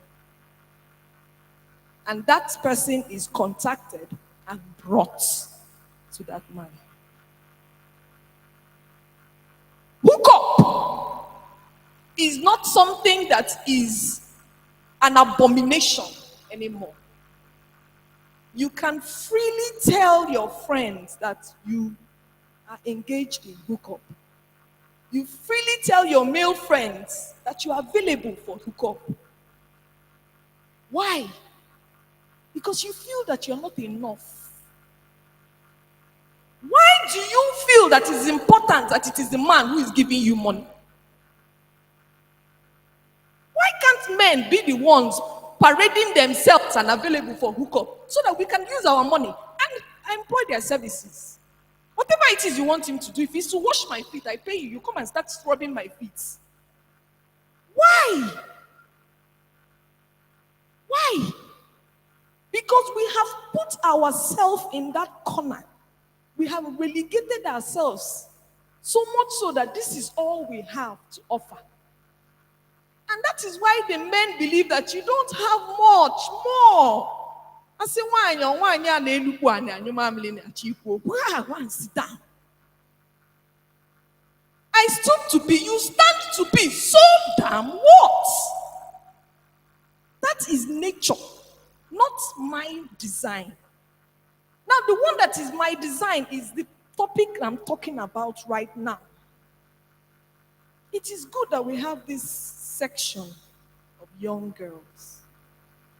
And it starts from this. You see these very small ones, you would be abhorred to know that girls of 13, 14, 12 are so sexually active. Things that you would not even think of, they will educate you. They will teach you. From school, they will leave school and go and meet those men. How many minutes does it take? Before you know it, they're back to school like normal human beings. And they go home. And the man gives you what? 2,000 naira, 3,000 naira, 4,000 naira, 5,000. And at the end of the day, what do you do with that money? It will finish. But what finishes with you, what diminishes with you, is you. Whether you know it at the time you are doing it or not, you diminish. Each day you present your body to a man because you want him to appreciate you financially or otherwise. But if you have something more to bring to the table, men will admire you. When you are intelligent, they admire you. When you're good looking, they admire you. I tell my daughters that there is this thing. You know, I'm very well endowed. You can see that. Yes. And I pride myself with saying, you can see, but you cannot touch. It would not make me tomorrow, I'll wear a flowing gown. No, I would look well, look at myself in the mirror, appreciate myself for me before I appreciate myself for my husband. In the beginning of my marriage, it would be a problem when I would dress well and my husband would not say, you are telling me, it's all in the mood. You'd be like, oh, sorry, you look good. After a while, I started telling myself, come on. This mirror is telling you that you look good. You don't need him to tell you that you look good. So I would dress up, look good, do my nails, and I'll be happy. So my point is, until you begin to put value on yourself and attach it to all the beautiful things that has been said today, you are still not a winner. A woman is intentionally, specially gifted. God loves women. I am very convinced. The day I die, I will say, God, thank you for creating me. He has a special love for women. Nobody can tell me different. So use that which God has given you, which is more than your body, to get to where you want, and you will have it all. Thank you very much.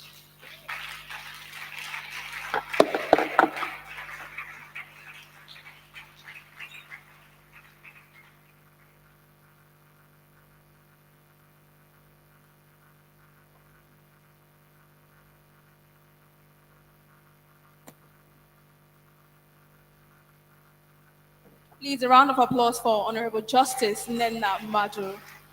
That was truly inspiring. Thank you so much. Now, the next thing on our list is a health discussion. You might have forgotten, but I'm here to remind you that health is wealth, and taking care of our minds and bodies is the foundation to our success.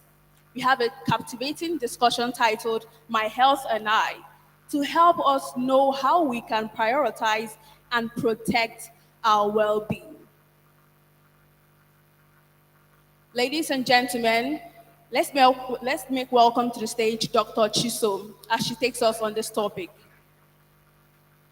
Please clap as she comes to the stage.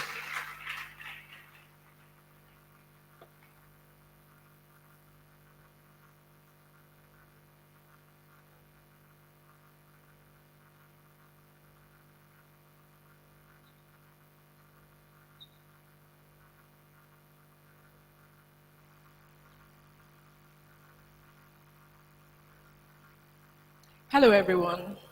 How are you all doing? I hope you're having a nice time. You guys are looking so lovely. I know you guys are tired. I was telling her that was not the topic I was giving you. Like, they want to come and shake me, but I'm unshakable. The topic I was giving was building confidence, believing in yourself, despite doubt. So I'm supposed to have slides. I don't know which I sent in. Do I have my slides? Do I have my slides, please? Okay, let me take it from mine. So now, I will take the topic I was given. Sorry, I don't want to be shaken. I didn't even hear the topic she said now. So, building confidence. Now, what is self-confidence? Now, it's a belief in yourself. You believe in your own ability. You believe in your judgment. Now, a lot of the speakers have been talking about, building yourself, having self-confidence, your self-worth. So I'm not going to waste time on the little things. Now, who needs to have self-confidence? All of us. Because if you don't have, you can't shine. Now, if you're competent and you don't have confidence, it's useless. Imagine you're the best in your class and you can't show it. What's the use? You can't, express yourself. You can't stand in front of people and show that. Then it's useless. Now, why is it important for us to have self-confidence? It can be empowering. It helps you to solve problems. Makes you a leader. You have influence. When you come into somewhere, people are looking at you and they want to be like you. I'm sure you guys saw the girls that presented. In fact, when they were talking, I was shaking. So now, what are the myths about self-confidence? Some people believe that if you're beautiful, popular, then you're confident, or you have to be an extrovert to be confident. I'm an introvert, and I'm here, I'm talking to you. They also believe that you have to be flawless. That means you don't have any flaws, you don't have fears. But the truth is that even if you're confident, sometimes you are still afraid. But the difference is that you stand up and you do it afraid. Whether people are listening to you, not bothering about what people are thinking about you. So now let's move. Now, what are the things that affect your confidence? We have one, your self-image. Now, this is the way you view yourself. You think you're intelligent, you think you're beautiful. Now, what affects this? Your life in general. Parents, you have to be careful what you say to your kids. Someone else talked about it. You can't be telling your child, you're stupid, and you expect to have a child that has sense. With time, that's going to affect the child's image. When you fail, when you look at yourself and people are telling you, you guys, small kids like you, someone say, oh, you're ugly. You're not as fine as your classmates. There's one popular girl everybody's talking about. So your self-image, failure in life can affect it. Then self-efficiency means that you believe that whatever you're faced, you can handle it. Whether it's something you know, whether it's something you don't know, you believe that you're going to be successful. Even if you don't know it, you're going to find a way to make it work. Now, self-esteem. This is how you value and perceive yourself. Now, the thing about self-esteem is that it can be affected by extrinsic factors. What do I mean? Now, you have fine hair, your self-esteem is high. You have money, your self-esteem is high. Okay, I'm a doctor. It makes my self-esteem high. So now, I put this picture. Nobody should laugh. The next slide. I want to use my own story to tell you how I came from, where I'm coming from. If you laugh, I will block you. Okay, so I want to use my own story to tell you where I'm coming from and how I got to where I am right now. So now, when I was a child, that's my first picture. I had a nanny that used to tell me, oh, you're so ugly. You're so, I was an introvert. I had a cousin that was very lively, likable. Everybody liked her. For me, I was quiet. I was that child that when everybody's sitting down, I began to stay in one place on my own. They said I was weird. Please, people should look at that child. Was I ugly? No, I wasn't. Then the second picture was when I was in secondary school. So now when I saw this girl, I was like, hey, I couldn't do this then. No way. No way. Because I was so afraid. At that time, they used to make fun of me. I'm going to say something. They used to call me bag of bones. Look at me now. At that time, I used to pray to God. I said, God, I want to be fat. Be careful what you pray for. So I was in that space where I couldn't dance. When I'm dancing, they're laughing at me. I was depressed because I was skinny. And I was praying for something else. So my self-confidence, my self-image was shaken. I didn't think I was good enough. I used to go around wearing baggy clothes, because I didn't want to see people to see how skinny I was. Then the last picture was when I was in the university, in my fourth year. Now at that time, yes, I was in medical school. But do you know what happened to me? I failed an exam. And I had to repeat the class. I'm trying to use my life so that you can kind of relate. And I had to repeat the class. You know when you're a repeater, you know what happens? People laugh at you. You're afraid to go to class. So it damaged my self-image so much. So now, let's talk about self-worth. Self-worth, self-esteem. People, they talked about it before, but let me throw some light. Now, self-worth is the deep understanding of your intrinsic value. So, while self-esteem is extrinsic, so meaning that self-worth is not affected by your achievements, it's not affected by what you're wearing, it's not affected by who you are. So it's not shaking. So that is what all of us need to build. Now, you need to know that you're a queen, like she said. And do you know what queens do? If you look at the royal family, they walk a certain way. They have knowledge. They dress a certain way. You can't be naked and open your body anyhow and want to be treated like a queen. Because that's not what queens do. So you need to know that and know that when you come out, people should look at you and say, wow, this person is different. Now, each girl has her own unique strengths and values. Don't look at anyone thinking that they are better than you. Now, how do we build confidence despite having doubt? There are components of being confident. There's assertiveness, belief, competence, doggedness, and being efficient. Now, I won't dwell on all of them, but I'll do the one that most affected me. Now, assertiveness means that you have the ability to express your feelings and your ideas respectfully without fear, in a manner that people will take note of what you have in your mind.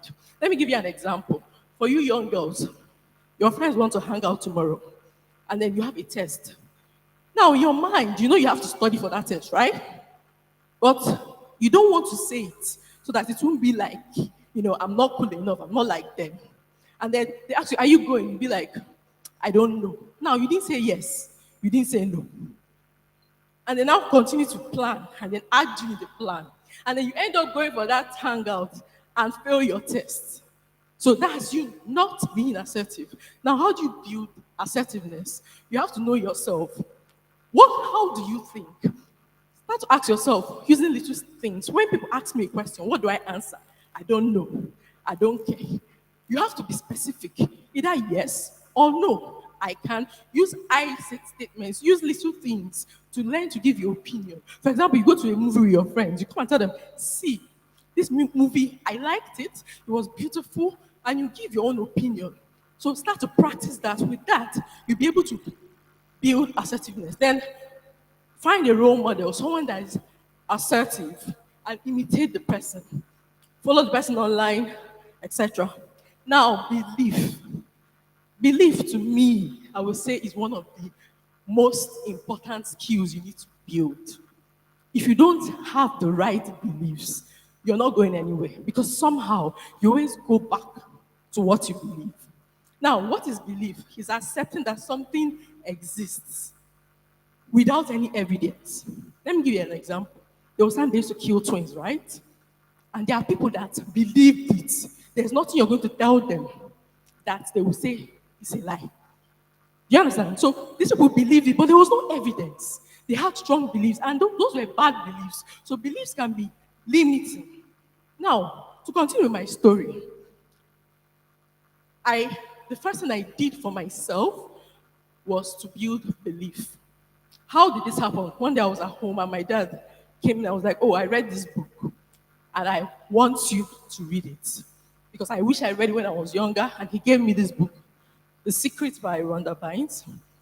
When he gave me the book, I read the book and he explained how you can just say, I want something, and then somehow when you believe it enough, everything will align and it will happen. And I started to practice it, and it was working. And I was like, okay, that means anything I want to do now, I'm not afraid. It taught me how to look at myself in the mirror and tell myself, Chisom, you're fine.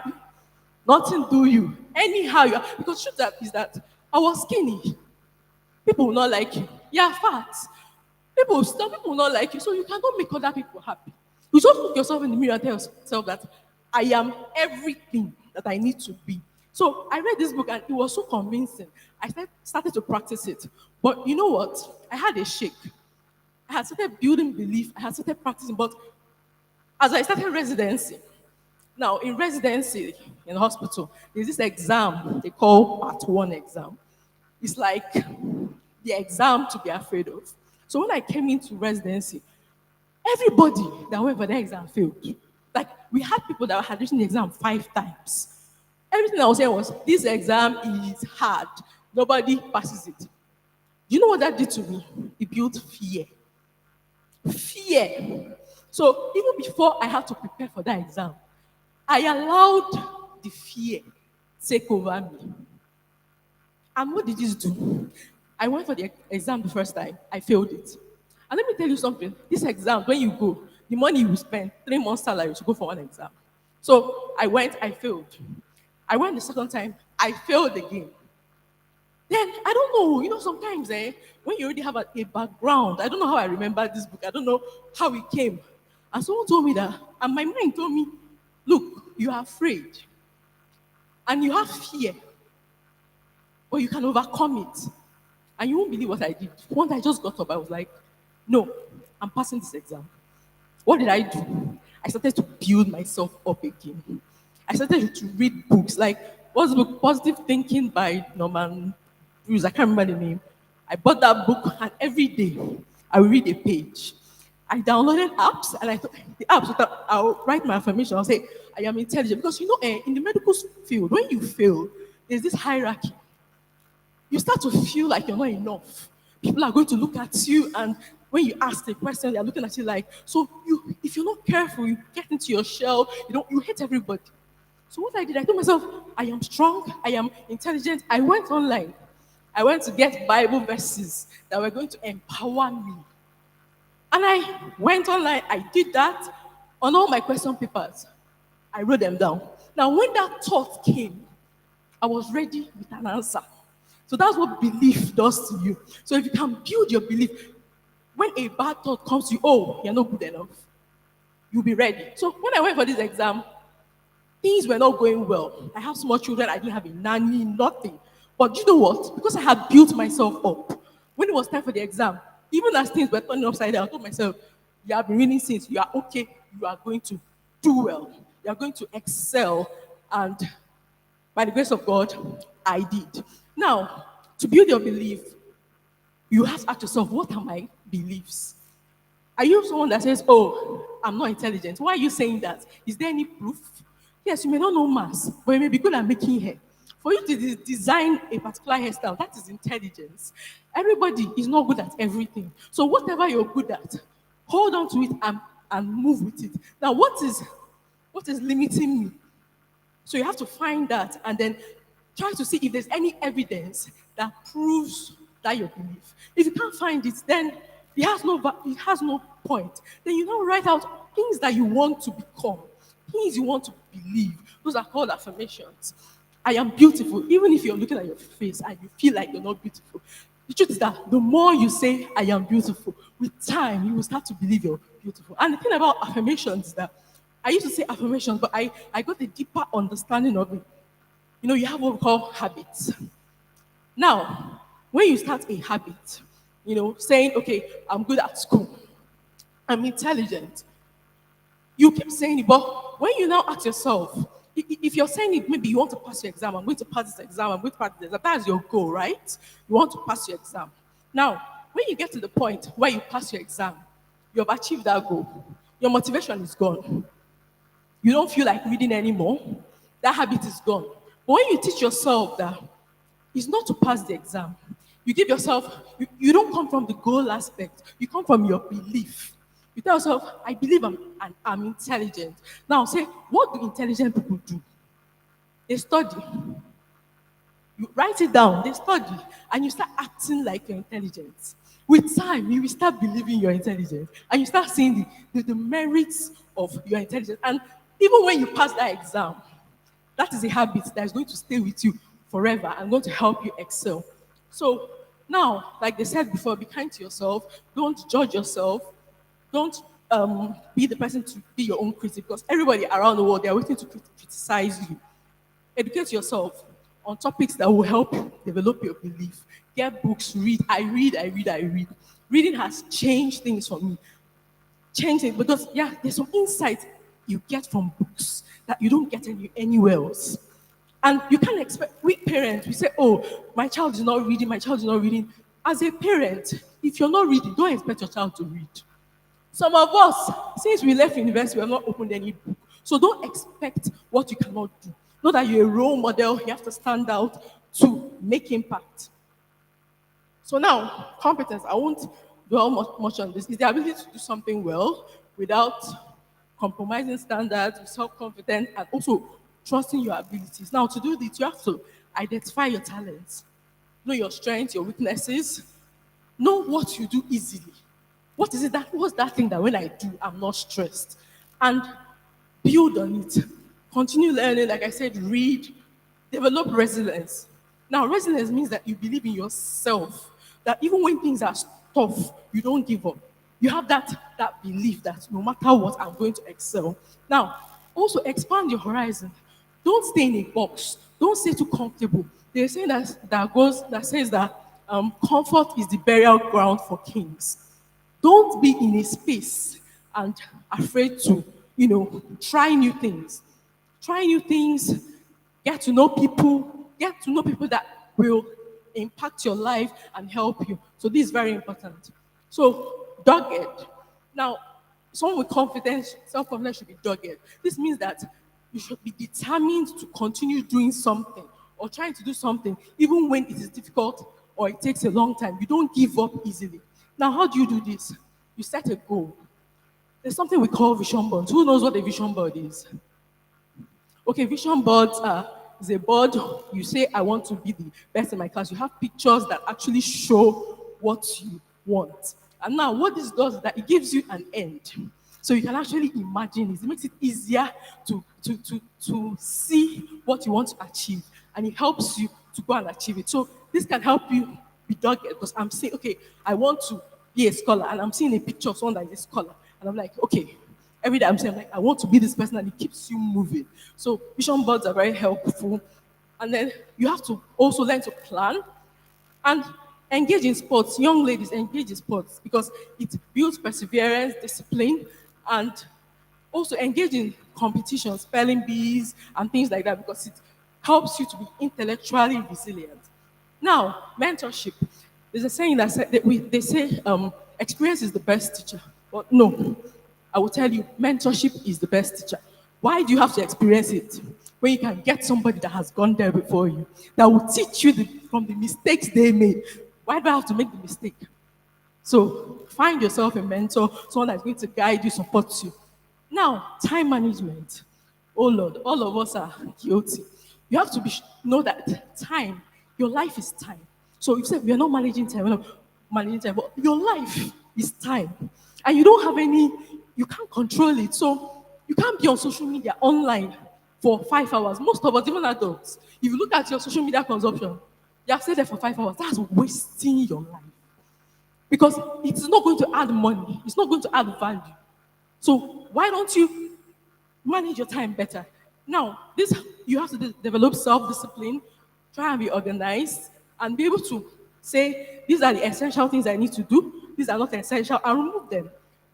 Prioritize your task. And then you also learn the skill of public speaking. So being efficient means that you know how to get things done smartly and effectively. It's not about being the most hardworking person. You know how to do it and do it properly and effectively. So now, how do you do that? Like I said, be organized. Study habits. You guys have to develop study habits, not to pass exam, like I said earlier, actually to make it a lifestyle. Then you have to learn to prioritize. And then self-care. Make sure that you rest. Don't read like they said. You can't read all through the day. You have to do other things. You have to learn other skills. It can't only be about your book. And then eat healthy. Now, like I said, reduce distractions and go for organized workshops like this one that will help you and teach you.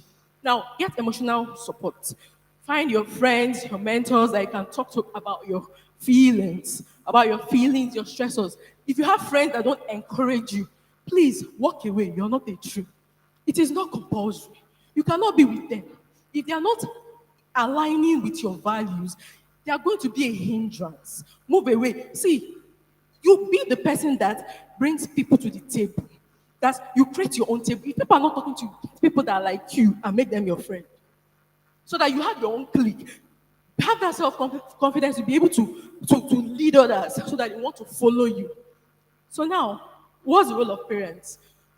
Parents should encourage and affirm their daughters. Don't be that sad voice in their head when they grow up. Oh, my mother always said I couldn't do anything good in my life, and then you just keep doing that. Now, allow them to make decisions. Help them to be independent. Now, you have, like I said, you have to be the role model. You have to be what you want your daughter to be. Sorry, if you're a woman here and you're not working, you're not earning anything, please find something and do. Don't teach your daughters that they have to depend on men to get what they want, because that's what you're doing. You're sitting at home, you're not even making any effort. There are things, even if you want to be a stay-at-home mom, there are ways to make money online. You can learn anything. If you say you don't know how to do anything, then you're not, you're not serious, because even on YouTube, you can learn a skill, you can learn something, and you can do something. Now, fathers, you have to arise.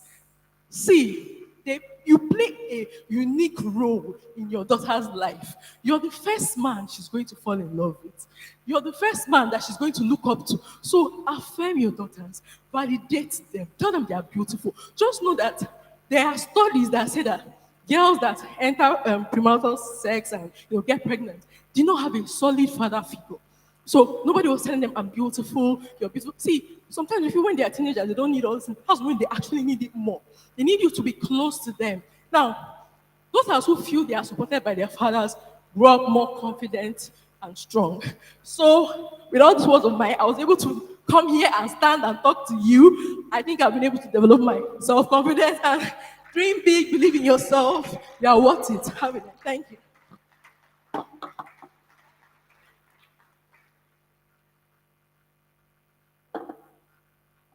Please, a round of applause for Dr. Chisom Ogu.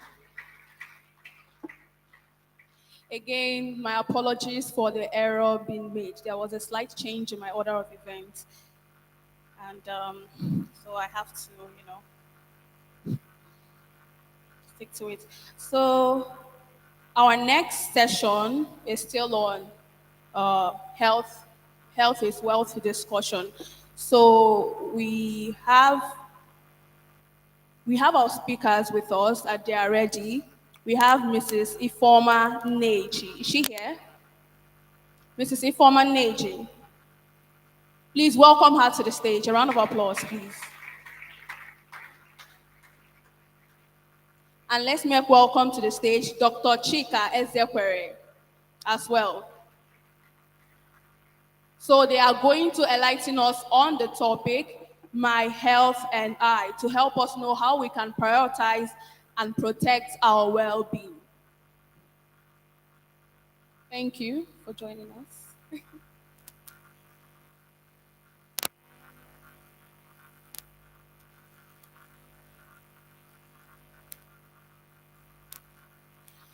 Okay, for the questions I have, I'm going to get right into it because we're running out of time. We don't have time. What are the basic hygiene tips our girls should know about?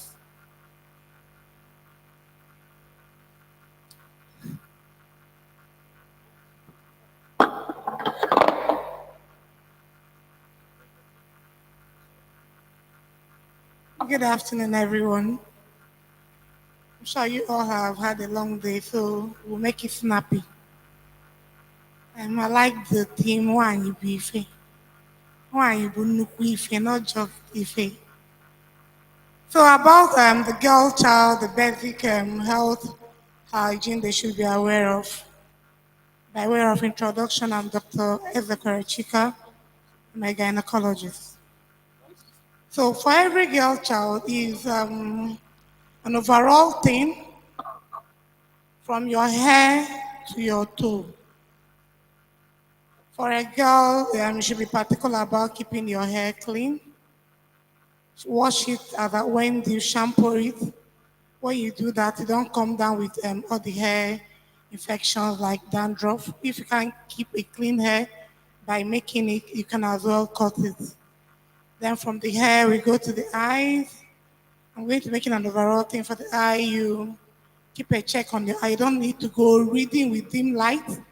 Don't need to go reading with candles.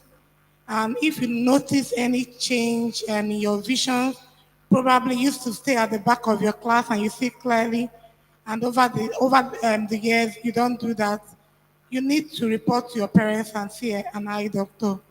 Then your teeth is very important. Clean your teeth, wash it, brush it at least twice daily, in the morning and at night after meal. Then do a breath check. It's an everyday thing. Just lie down on the bed and check the 4 quadrants.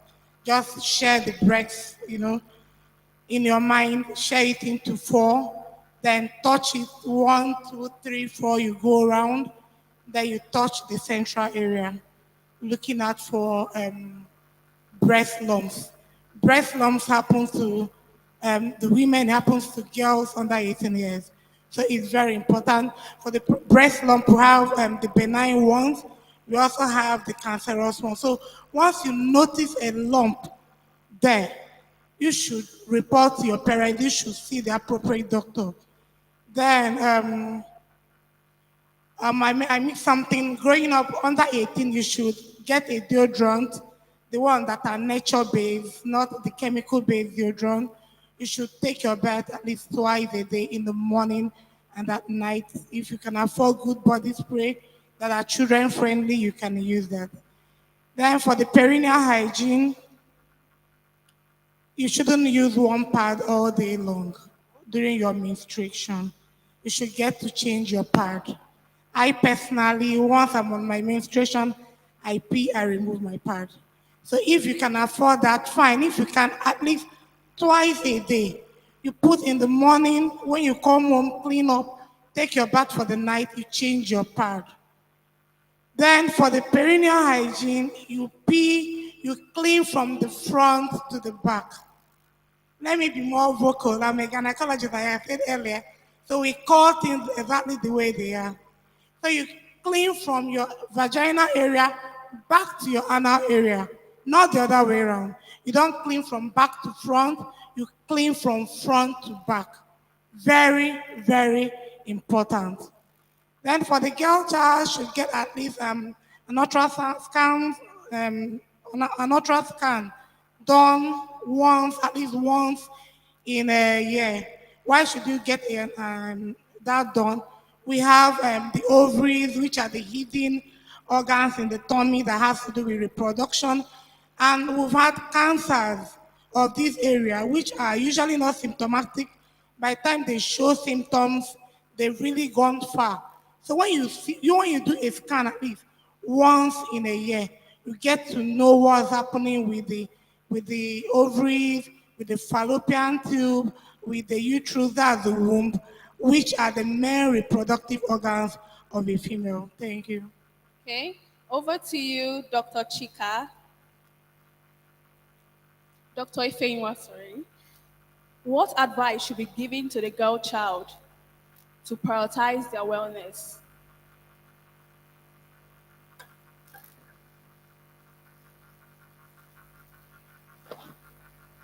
Thank you very much. I'm so happy to be in the midst today. The advice to give to the girl child as prioritizing their wellness is, you know, she just said something about saying it the way it is.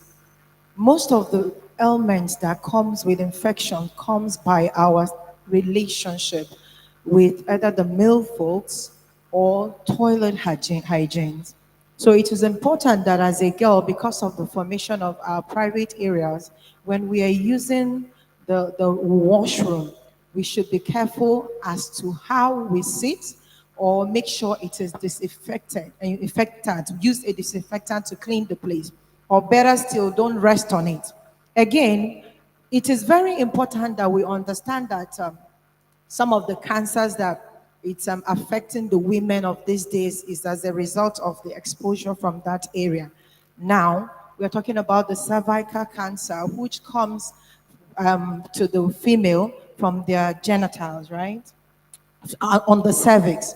So it's important that we take very good care of ourselves. If you feel any form of itching in that area, make sure you get medical treatments for it. Again, it is not good for a child, a girl, to expose her private parts to every, let me use it now because it's a trend that once you're 14, 15, you tend to have a boyfriend and you become, the other mom said it, that the things of these days are so sexually active that even we, the parents, we have not been exposed. And I want to tell you that your body is not the idol. You are not a sex machine. So for you, for this longevity we're talking about and your health, you have to be careful. You have to get to a certain age before you engage sexually. Sexual intercourse can actually increase the risk of cervical cancer, especially when done with multiple partners. Especially when done with multiple partners. I don't encourage you, two of my kids are in the university, I don't even encourage you to be sexually active at this age. But in an event, why would you have to do that, endangering your life? So I say it's very important to care for your private area. She has spoken about the examination of the breast and so on. Be careful even how you use your sanitary pad, how the kind of materials you put in there. You know, one of the doctors said that in some areas, the girls are still using old clothes to wrap themselves. These things are high in infections. They are very infectious. So I advise the girl child to idolize herself as the temple when the time is right, especially when it has to do with your genitals. It is important because most cancers come from there, and then the breast and so on. Infections can actually lead to cancers. Thank you.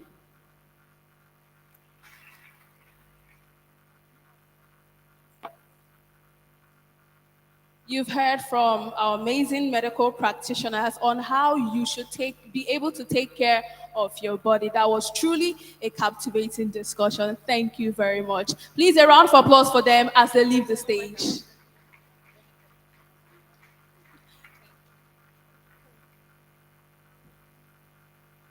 I hope we're having a great time. Ladies, I hope we are having a great time. If you're having a great time, say yay. And if you're not having a great time, say nay. Okay, I would really? I wasn't expecting that. Okay, I would want us to do something very briefly.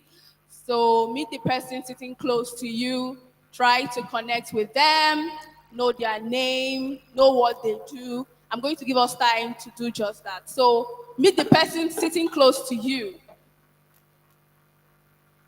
I'll get to ask you.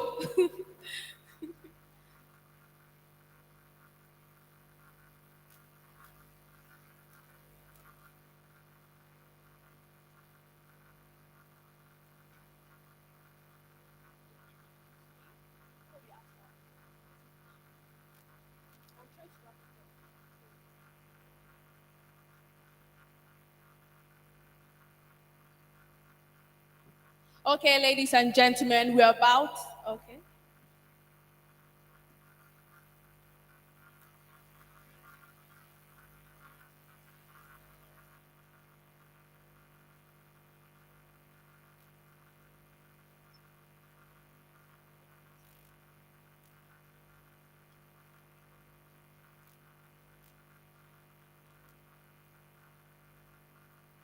Ladies and gentlemen, please let's make welcome the Codivite group to the stage. A round of applause for them.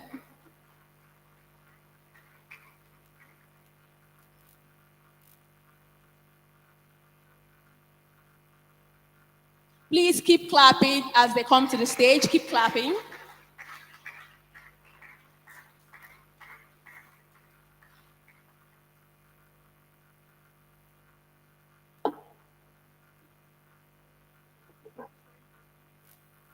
Hi guys. So I won't be taking so much of your time. My name is Alexandra. I am the founder of Cultivite, and I'm a software engineer. Cultivite is basically a community or a platform that helps bring people into tech and gives them the opportunity to get experience that they can brag about anywhere in the world. Basically, we have, excuse me, we have a program application which is live currently. It's called Lentivite. So if you have your phones, you can quickly search for Cultivite. So it's cultivite.org. So we have an application currently. It's called Lentivite, and it's an 8-week program targeted at people who have at least 3 months experience in tech. The aim of Lentivite is simple. We want to give you job experience that you can potentially brag about. So the experience you would need when you are speaking to potential employers, what you would tell them you are able to do, that's what we want to give you. It's a 360-degree program, so we're giving you stuff like technical skills, soft skills, communication skills, interview skills, negotiation skills, and it happens in 8 months. Right now, we have 3 tracks: software development, product management, and product design. So if you or anyone in your network could benefit from the experience, please feel free to tell them to head over to the site. Looking forward to seeing you guys there. Thank you very much. Thank you very much. Ladies and gentlemen, get ready to meet someone truly exceptional. Our next and final speaker is a powerhouse in the event industry. She is here to speak on the topic, finance and finesse, building a strong financial foundation for your future with confidence and poise. Young women not only need the financial literacy to thrive in this modern world, but also the confidence and etiquette to present themselves as leaders and entrepreneurs. She earned the reputation as the Queen of the East and has been celebrated internationally from Nigeria and in Dubai. So for the next 10 minutes, we have the privilege of learning from this dynamic leader who combines grace, confidence, and influence in everything she does. Please join me in welcoming the inspiring Dr. Sharon Ifunanya Madrekwe to the stage. A round of applause, please.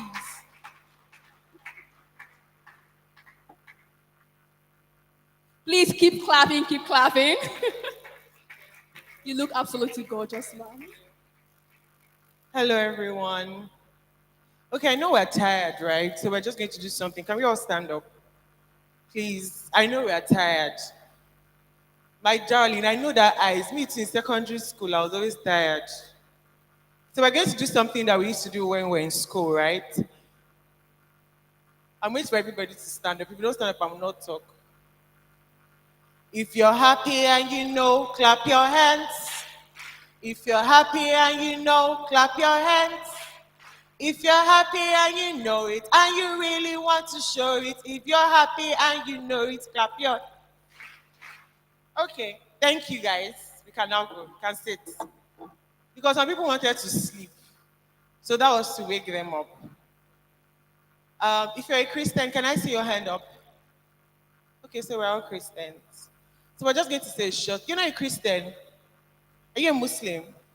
You're a Muslim. Oh, great. I love Muslims. I have lots of Muslims friends. So do you pray when we pray? Great, thank you. So we're just going to say a very short prayer in Jesus' name. Father, we thank you for everyone here today. And we know that in your midst we have Deborah's, Esther's, Ruth, Naomi's. We pray that today's words will touch them and that I'll only be a convener of those words, that the Holy Spirit will speak through me and touch lives here today in Jesus' name. Hello, everyone. My name is Dr. Madrekwe Sharon. I love putting that doctor at the front so that, it will raise the name up a bit. So I'm just going to go right into it because I just have 10 minutes. And I'm speaking about finance and finesse. So in my early 20s, I was considered rich among my friends. And that was because I started earning money early. I started working from, I think, my teenage age. So I started earning money early. So my friends in uni and in secondary school referred to me as rich, right?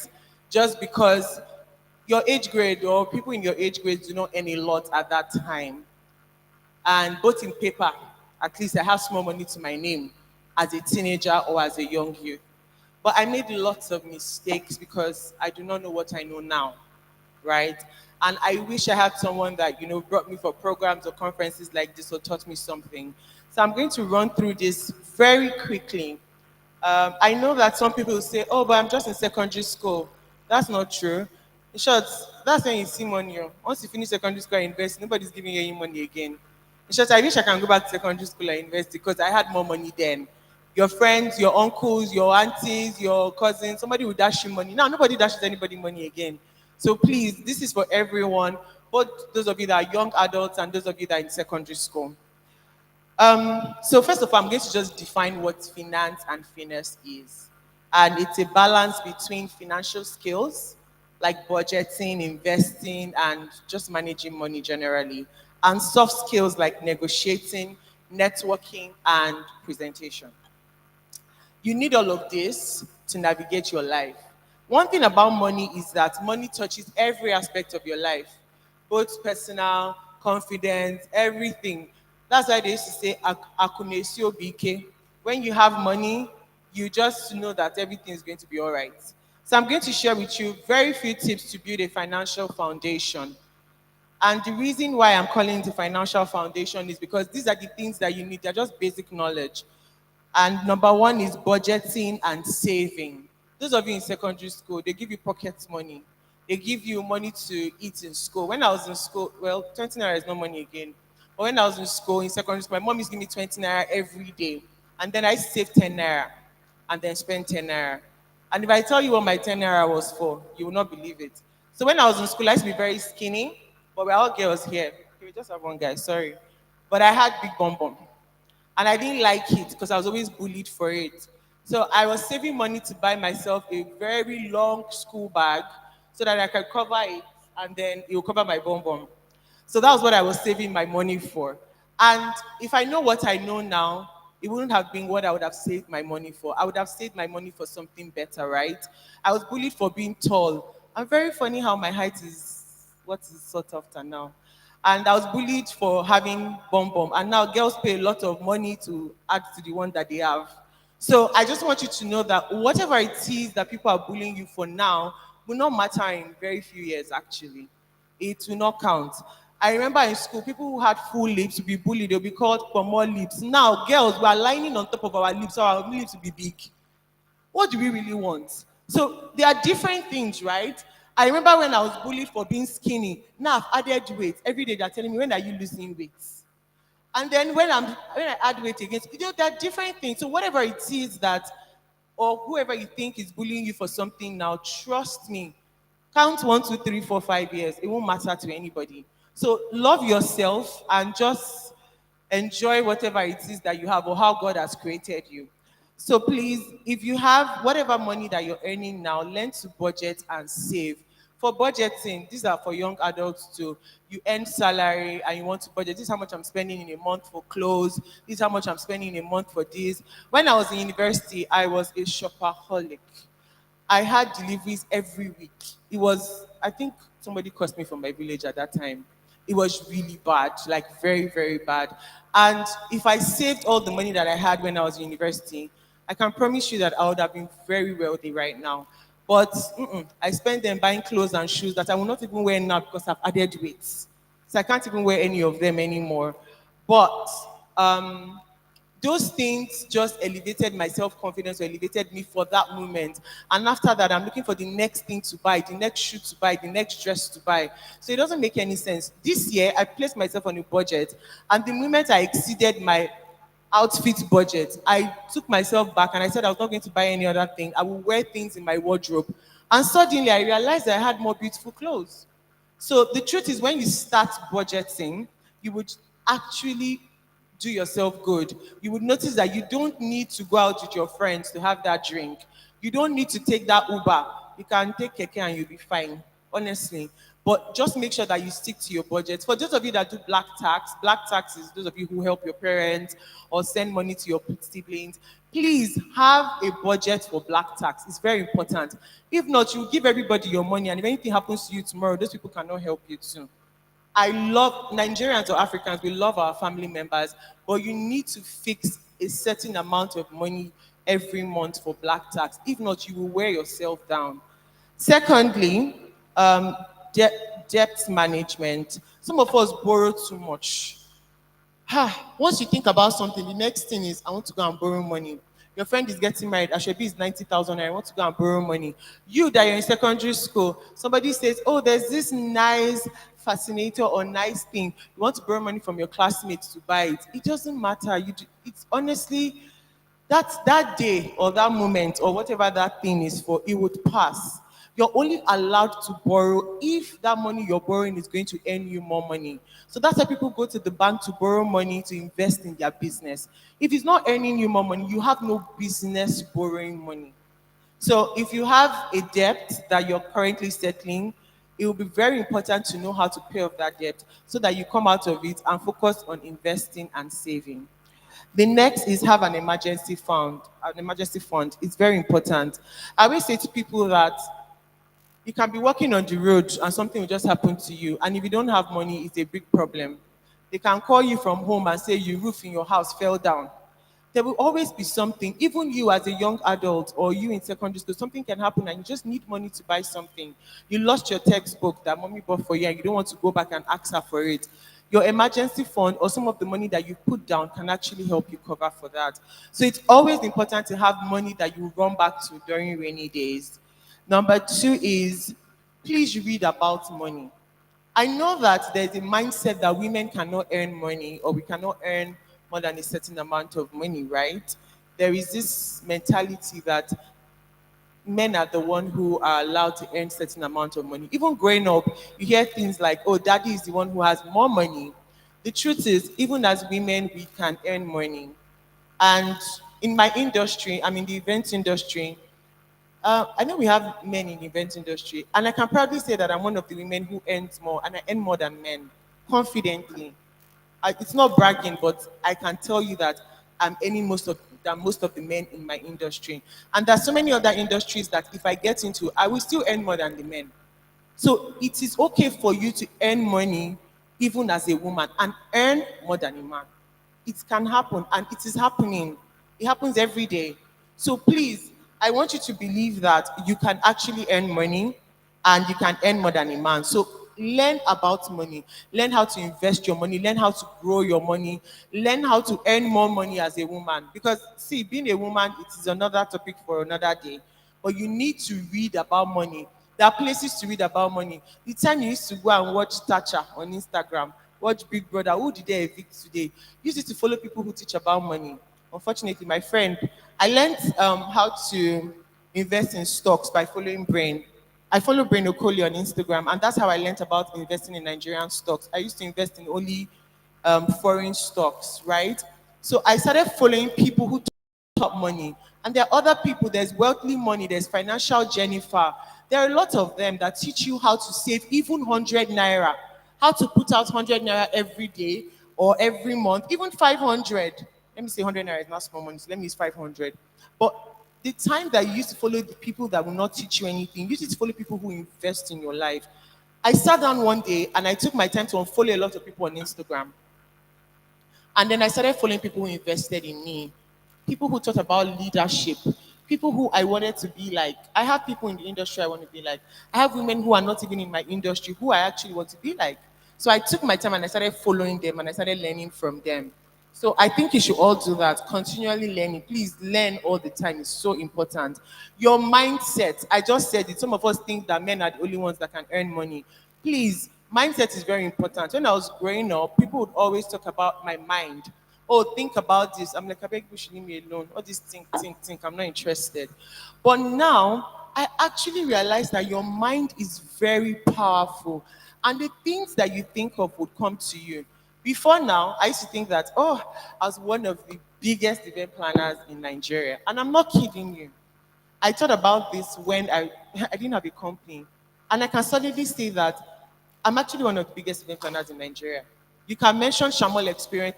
Some people don't even know my name, but they know Shamol Experience. So it's actually really, your mindset really does a lot to you. You need to believe that you're worth it. You need to believe that you can earn money. I remember when 1 million naira was a big deal. Then if you call 1 million, I'm like, 1 million from where? But now, I see myself buying things that are 1 million naira and above, and I'm like, okay. And that's because I believe that I could actually earn it. So your mindset will do a lot. You're in secondary school, please, let me tell you something. Do not be afraid to write down your goals. I wrote down a goal 4 years ago that Shamol Experience was going to hold a wedding in the US. I've never gone to America before. I did not have visa. I sat down in my house 4 years ago and I wrote Shamol Experience to plan a wedding in the US. And we planned a wedding in the US this year and I wasn't even there.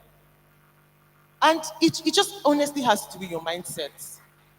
And I have several other weddings out of Nigeria this year that I'm still planning, even in countries that I have not been to.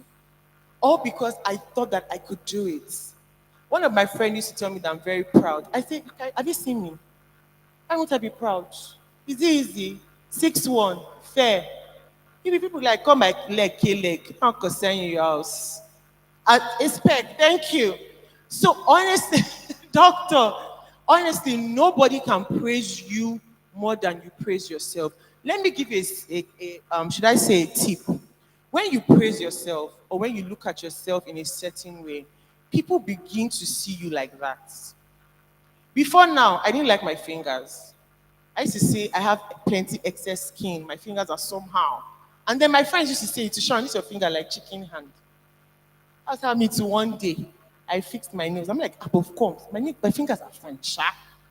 Until today, my friends are actually saying it, Sean, your fingers are really fine. Just because I made them believe that I am something. You cannot sell to me what you're not even using. If you come to me and say, oh, I want you to buy this book. This book made me earn 100 million. The first thing I'm going to do is to look at you. Do you have 100 million? If you don't have it, why would I want to buy the book? So if you're saying to me, I'm beautiful, and you're not acting like it, people can sense when you act like it. People can sense your confidence. People can sense how you feel about yourself. And that's how they are going to treat you.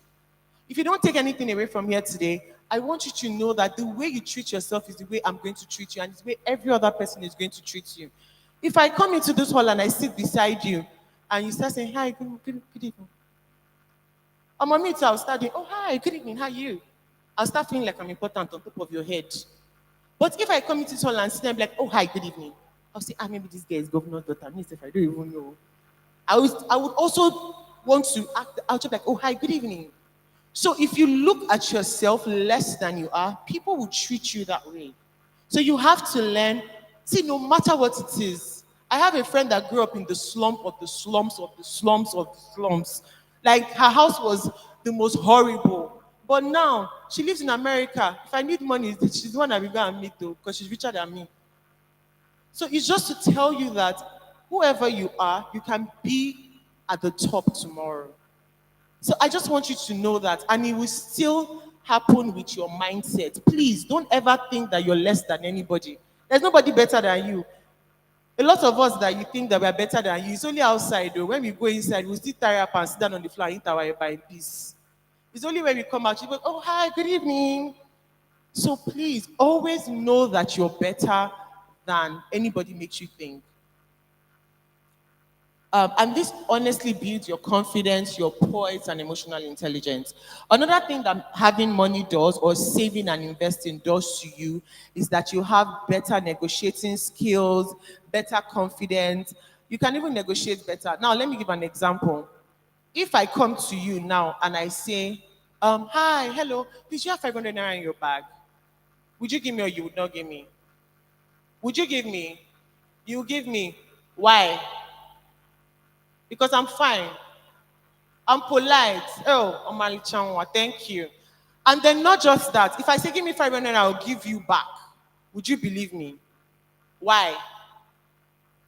Because I look like I have 500 naira. Okay. But I might not have sha. Meanwhile, somebody else might come and meet you and say, please, can you give me 500 naira by my bill? I don't get. Because that person either does not look it, or probably in your head you're like, oh, like why I get my 500 naira? This person will not give me back my money. So when you actually have savings or investments and you're confident about it, it boosts your negotiating skills, even your business skills, and the way people see you. It would always reflect. It is not. There's no two ways about it. It would reflect.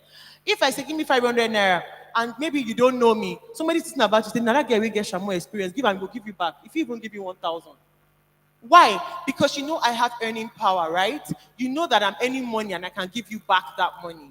Now, you might not be able to earn money, but somebody might say to you, I have a staff in my office. If she calls me now and says, Miss Sharon, borrow me 50,000, I'll borrow her. Why? That girl can save. If you give her 20 naira and say, buy water, I can bet you that she'll save 5 naira out of that 20 naira. She will not spend the complete 20 naira. So I already have confidence in her just because I know that this girl saves money. Saving gives you the amount of confidence that I don't think anything can give you that. So please, these are important things that you would do for yourself. It's not for me and it's not for anybody. You're doing it for yourself. Saving and investment helps in negotiation skills. I've talked about that. It helps with your confidence. It helps with financial independence. Please, ladies, when you have money, you make better decisions. You make better decisions. You will not be following one boy in your class because he has money. If the boy talks to you, you'll be like, this one that is trouser is still dragging on the floor. But when you don't have anything, when he comes to talk to you, you think it's a privilege for him to talk to you. Why? Because he will dash you 50 naira. Or he will dash you 100 naira. Meanwhile, maybe you actually can earn more than that 100 naira that he has. Though. Making money or investing or saving your money gives you the right to make better choices. Trust me, in every aspect of your life, maritally, spiritually, physically, emotionally, everywhere. If you have money, you do better. So please, whatever it is, whether you're earning, whether you're not earning, please learn to save and invest your money. You will make better life choices. So that when anything happens, you can take responsibilities for it. You will say, this one, I did not do it because of money. I did it because I wanted to do this. Please, very important. Confidence through knowledge. Finance would help you get to places that you would never imagine. I think it was last year or this year, I can't remember. a friend of mine had reached out to me and said, "Oh, I think you should attend this conference." Ha! When I saw the money in dollars, I said, "From where?" And then later that week, I remember that I saved up some money somewhere, right? And I decided to take the conference, or rather, pay for the conference. I paid for it, and then I met other people at the conference that connected me to other people, and I made more money. So because I coach teenagers, adults, and all of that on confidence, etiquette, and all of that. So I met some people at the conference that paid me for a one-on-one class to coach their teenage daughters. And if I tell you how much I made, it was 10 times more than what I paid for the conference. Imagine I didn't have any savings. How would I have gone there? Don't worry, I don't need paper. I've already finished. So just imagine. I think also this year, a friend of mine, let me not say a friend of mine, Brain called me and told me, I think we should buy this thing. Or if we buy this thing now, it's an investment. It would yield us more money in so and so year. Just imagine I didn't have any savings, I didn't have any money. I would have lost out on that opportunity. But the only reason why I could tap into that opportunity was because I had savings somewhere. So now, even if I invested 10 naira in that thing, by the time I was collecting my money back, I'll be collecting more than the 10 naira that I put. Whether it's 15 naira, 5 naira is something. So saving an investment would take you to places where you would never get to. You would meet people, you would be able to make decisions that would make you more money. A lot of these things, a lot of things that stress us in life is money. Money is not everything, but money is important. Even as a single girl, people will tell you, "Oh, don't rush and get into marriage because of money." But while you're single, you still need money. Oh. You need money to hang out with your friends. You need money to travel. You need money to buy yourself something. If you like reading, you need money to buy a book. So if you do not save your money to yield you more money, then there's a problem. For younger people, secondary school people, who else? Young adults, download Piggy Bank on your phone. Most of you have phones. Download Piggy Bank on your phone and put your money, no matter how small, it earns you profits. If you put 1,000 naira every month, at the end of the month, you have 12,000 naira. It's like secondary school people are now rich. Because when I call all this money, all of you are giving me face like, what's that? In our time, 1,000 was big money. So I'm just using this to tell you that you can put as low as 500 naira or 200 naira. And then later, and Piggy Bank actually pays you every month. With the amount of money you put, they give you interest every month. Then as you grow older, you read about other things that you can invest in. So please, I'm just going to drop 2 quotes that I wrote down that I knew that I was going to share today. And one of them is, financial success is not about numbers. It's the foundation that allows you to walk through life with unshakable confidence and elegance. I'm going to take that again. Financial success isn't just about numbers. It's the foundation that allows you to walk through life with unshakable confidence and elegance. Number 2, when you take control of your finances, you take control of your life. When you take control of your finances, you take control of your life. Thank you, everyone, for listening. And I hope and I pray that God would bless us with plenty money and give us the knowledge to invest and save our money in Jesus' name. Thank you.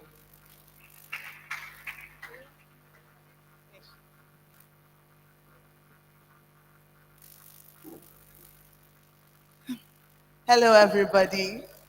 I almost wanted to say praise the Lord because I'm used to that. Hello, everyone seated here. Thank you very much. Thank you so much. My name is Chiamaka Udo-Onwuka, and I happen to be the convener of this beautiful. Thank you. Thank you all so much. I can go on and on and on in showing gratitude. My heart is filled with joy to have you all here. I want to say a very big thank you to all our speakers and our panelists, everyone that said one thing or the other on this stage. I don't want to go ahead to stress the kind of sacrifices these people made to be here. I mean, this is the biggest girl-child conference Enugu has ever hosted. This is the biggest, the largest girl-child conference Enugu has ever hosted. And we're so happy. I also want to thank the Commissioner for Children, Gender Affairs, and Social Development, ably represented by Mrs. Chisum. I want to say thank you to the Commissioner for your great support in what we are doing. I want to say thank you to the Medical Association of Women Medical Association of Nigeria. They are here. Some of their representatives, they've gone. I want to say a big thank you to all the beautiful schools that are represented here. I have I am privileged to have one of the people that really influenced my life.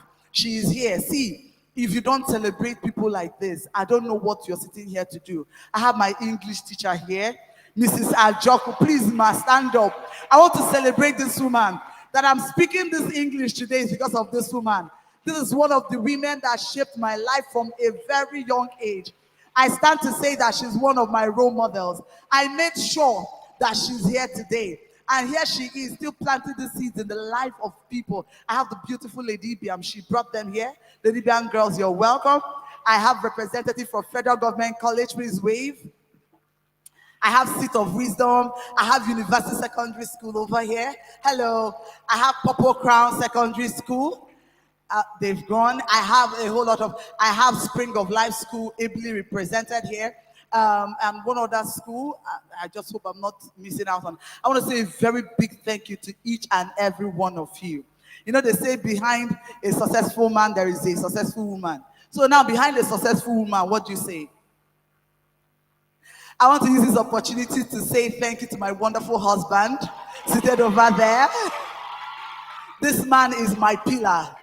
I don't know. I can proudly say I waited for the best. I want to say thank you to you, sir. For the late nights, I will come back and he will say, are you fine? He will cook for me and say, you need to eat. This man is a real deal. Thank you, sir. Sometimes I will cry, these supporters are not coming up with finances. He will say, what do you need to do?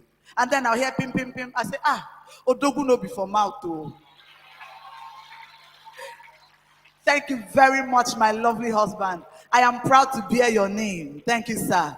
Thank you, sir. I want to say a very big thank you to my wonderful brother and the wife seated here. I have my sister and my incoming senator, that's what I call her, seated over here. A representative from the government house in Abia State. Thank you, ma, for joining us. Thank you very much for my wonderful in-laws. I'm seeing my wonderful friend. I met a young lady just a few days back, and just by my testimonies, she's here with her friends. She didn't just come alone, she came with her friends. Thank you very much, Amaka and friends. I'm so honored to have you. I want to tell you that the 10 years we are celebrating in GEM today is little, is a scratch to what is coming in the next 10 years. Now, to crown this occasion, I'm proud to tell us that Nwanyị Buife as a book is in progress. Yes, we have successfully written a book, Nwanyị Buife, the allegory of the girl child. Unfortunately, the media representation for that book is not ready here, but expect that at your bookstores, at your libraries, and I'll make sure I push that book because the content of that book is going to change the life of many people seated here. I cannot continue or end this speech without recognizing a beautiful set of people, women of splendor.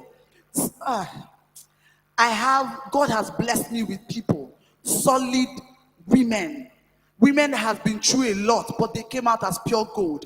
They are standing today, and the testimony they are giving is a testament that whatever you are passing through, whatever life has thrown at you, however rough the whole ride has been, you still have the chance to be something. Your predicament will not stop you from becoming anything you plan to be in life. And I'm talking about my GEM girls, my supporters, my volunteers. Please, can you join me on stage? If you know you're wearing GEM polo, if you know you've been part of this planning, please join me on stage very quickly. Let's have my girls on stage. Please, let's be very quick about that. While they are joining me on stage, I have the singular privilege to welcome this woman, a strong support. She is, you need to have someone like this beside you. She is nobody else but the co-convener of this great initiative. I am talking about a woman of splendor, a woman of power. Hey, this woman has ginger. My very good friend, my best friend. I've worked with her on different fronts, and I can tell you that she's a solid 10-10. She's a 10 over 10 lady. I'm talking about Mrs. Anumba, Mrs. Chineze Anumba. She is my co-convener. GEM Conference 2024 would not have happened without this great woman here. We are here because a solid support like this is solidly backing this grab. Please celebrate. Keep celebrating. All the GEM ladies, please meet us on stage.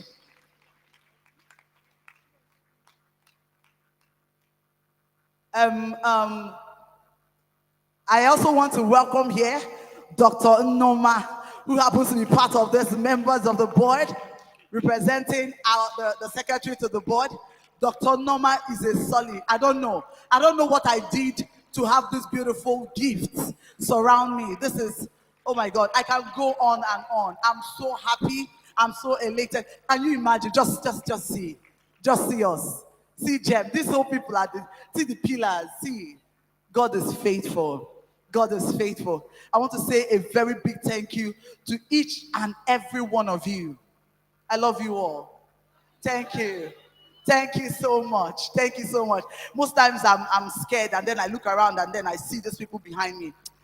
I'm strengthened. Thank you all. I really appreciate it. Thank you very much, Pam Pam.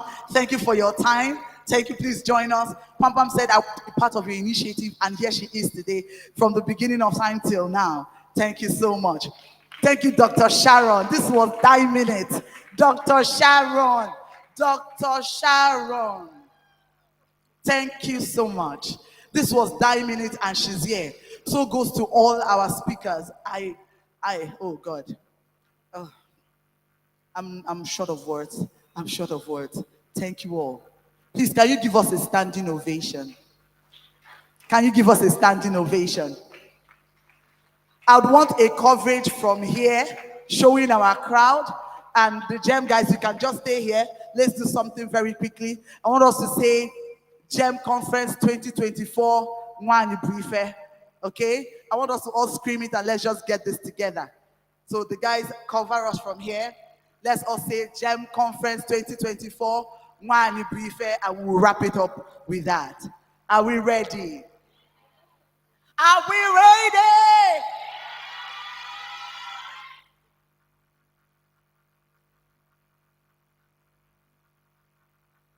In 3, 2, 1, go! GEM Conference 2024. Mwani Briefe! Yay!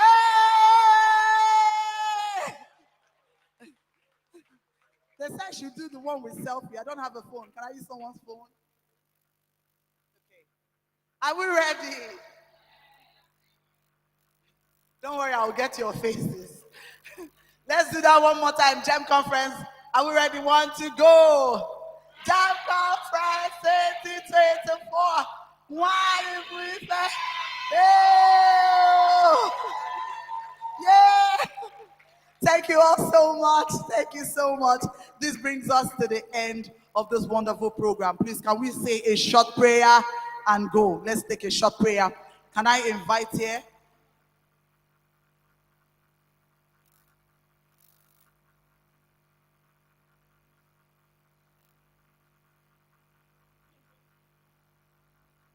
Okay, so please let's have the presence of Apostle John here. Please, I forgot to mention Codivite. Codivite is part of our partners, and they are into women tech education. They have given 3 slots to 3 women to learn tech free. There is a boot camp that will start in 3 days' time. Please meet me if you're interested in this. Meet me if you're interested in this. In Jesus' name we've prayed. Father, we bless you for the success of this program. We thank you for how you've brought us all here and everything that has happened here, starting from the speakers to all the entertainment and all we've had. We are grateful. GEM 2024 conference is a success because we have a backing from you, Lord. We are grateful. To you be all the glory in Jesus' name. As we leave here, may your spirit go before us. May you take us back to our respective homes in the mighty name of Jesus. May you keep us all in good health, in sound mind, financially stable till the next GEM conference. And we know it's going to be bigger and better than this. In Jesus' name we've prayed. Let's share the grace and fellowship. May the grace of our Lord Jesus Christ, the love of God, and the sweet fellowship of the Holy Spirit rest and abide with us now forevermore. Amen. And surely God's goodness and mercy shall follow us all the days of our lives. We shall dwell in the presence of the Lord forever and ever.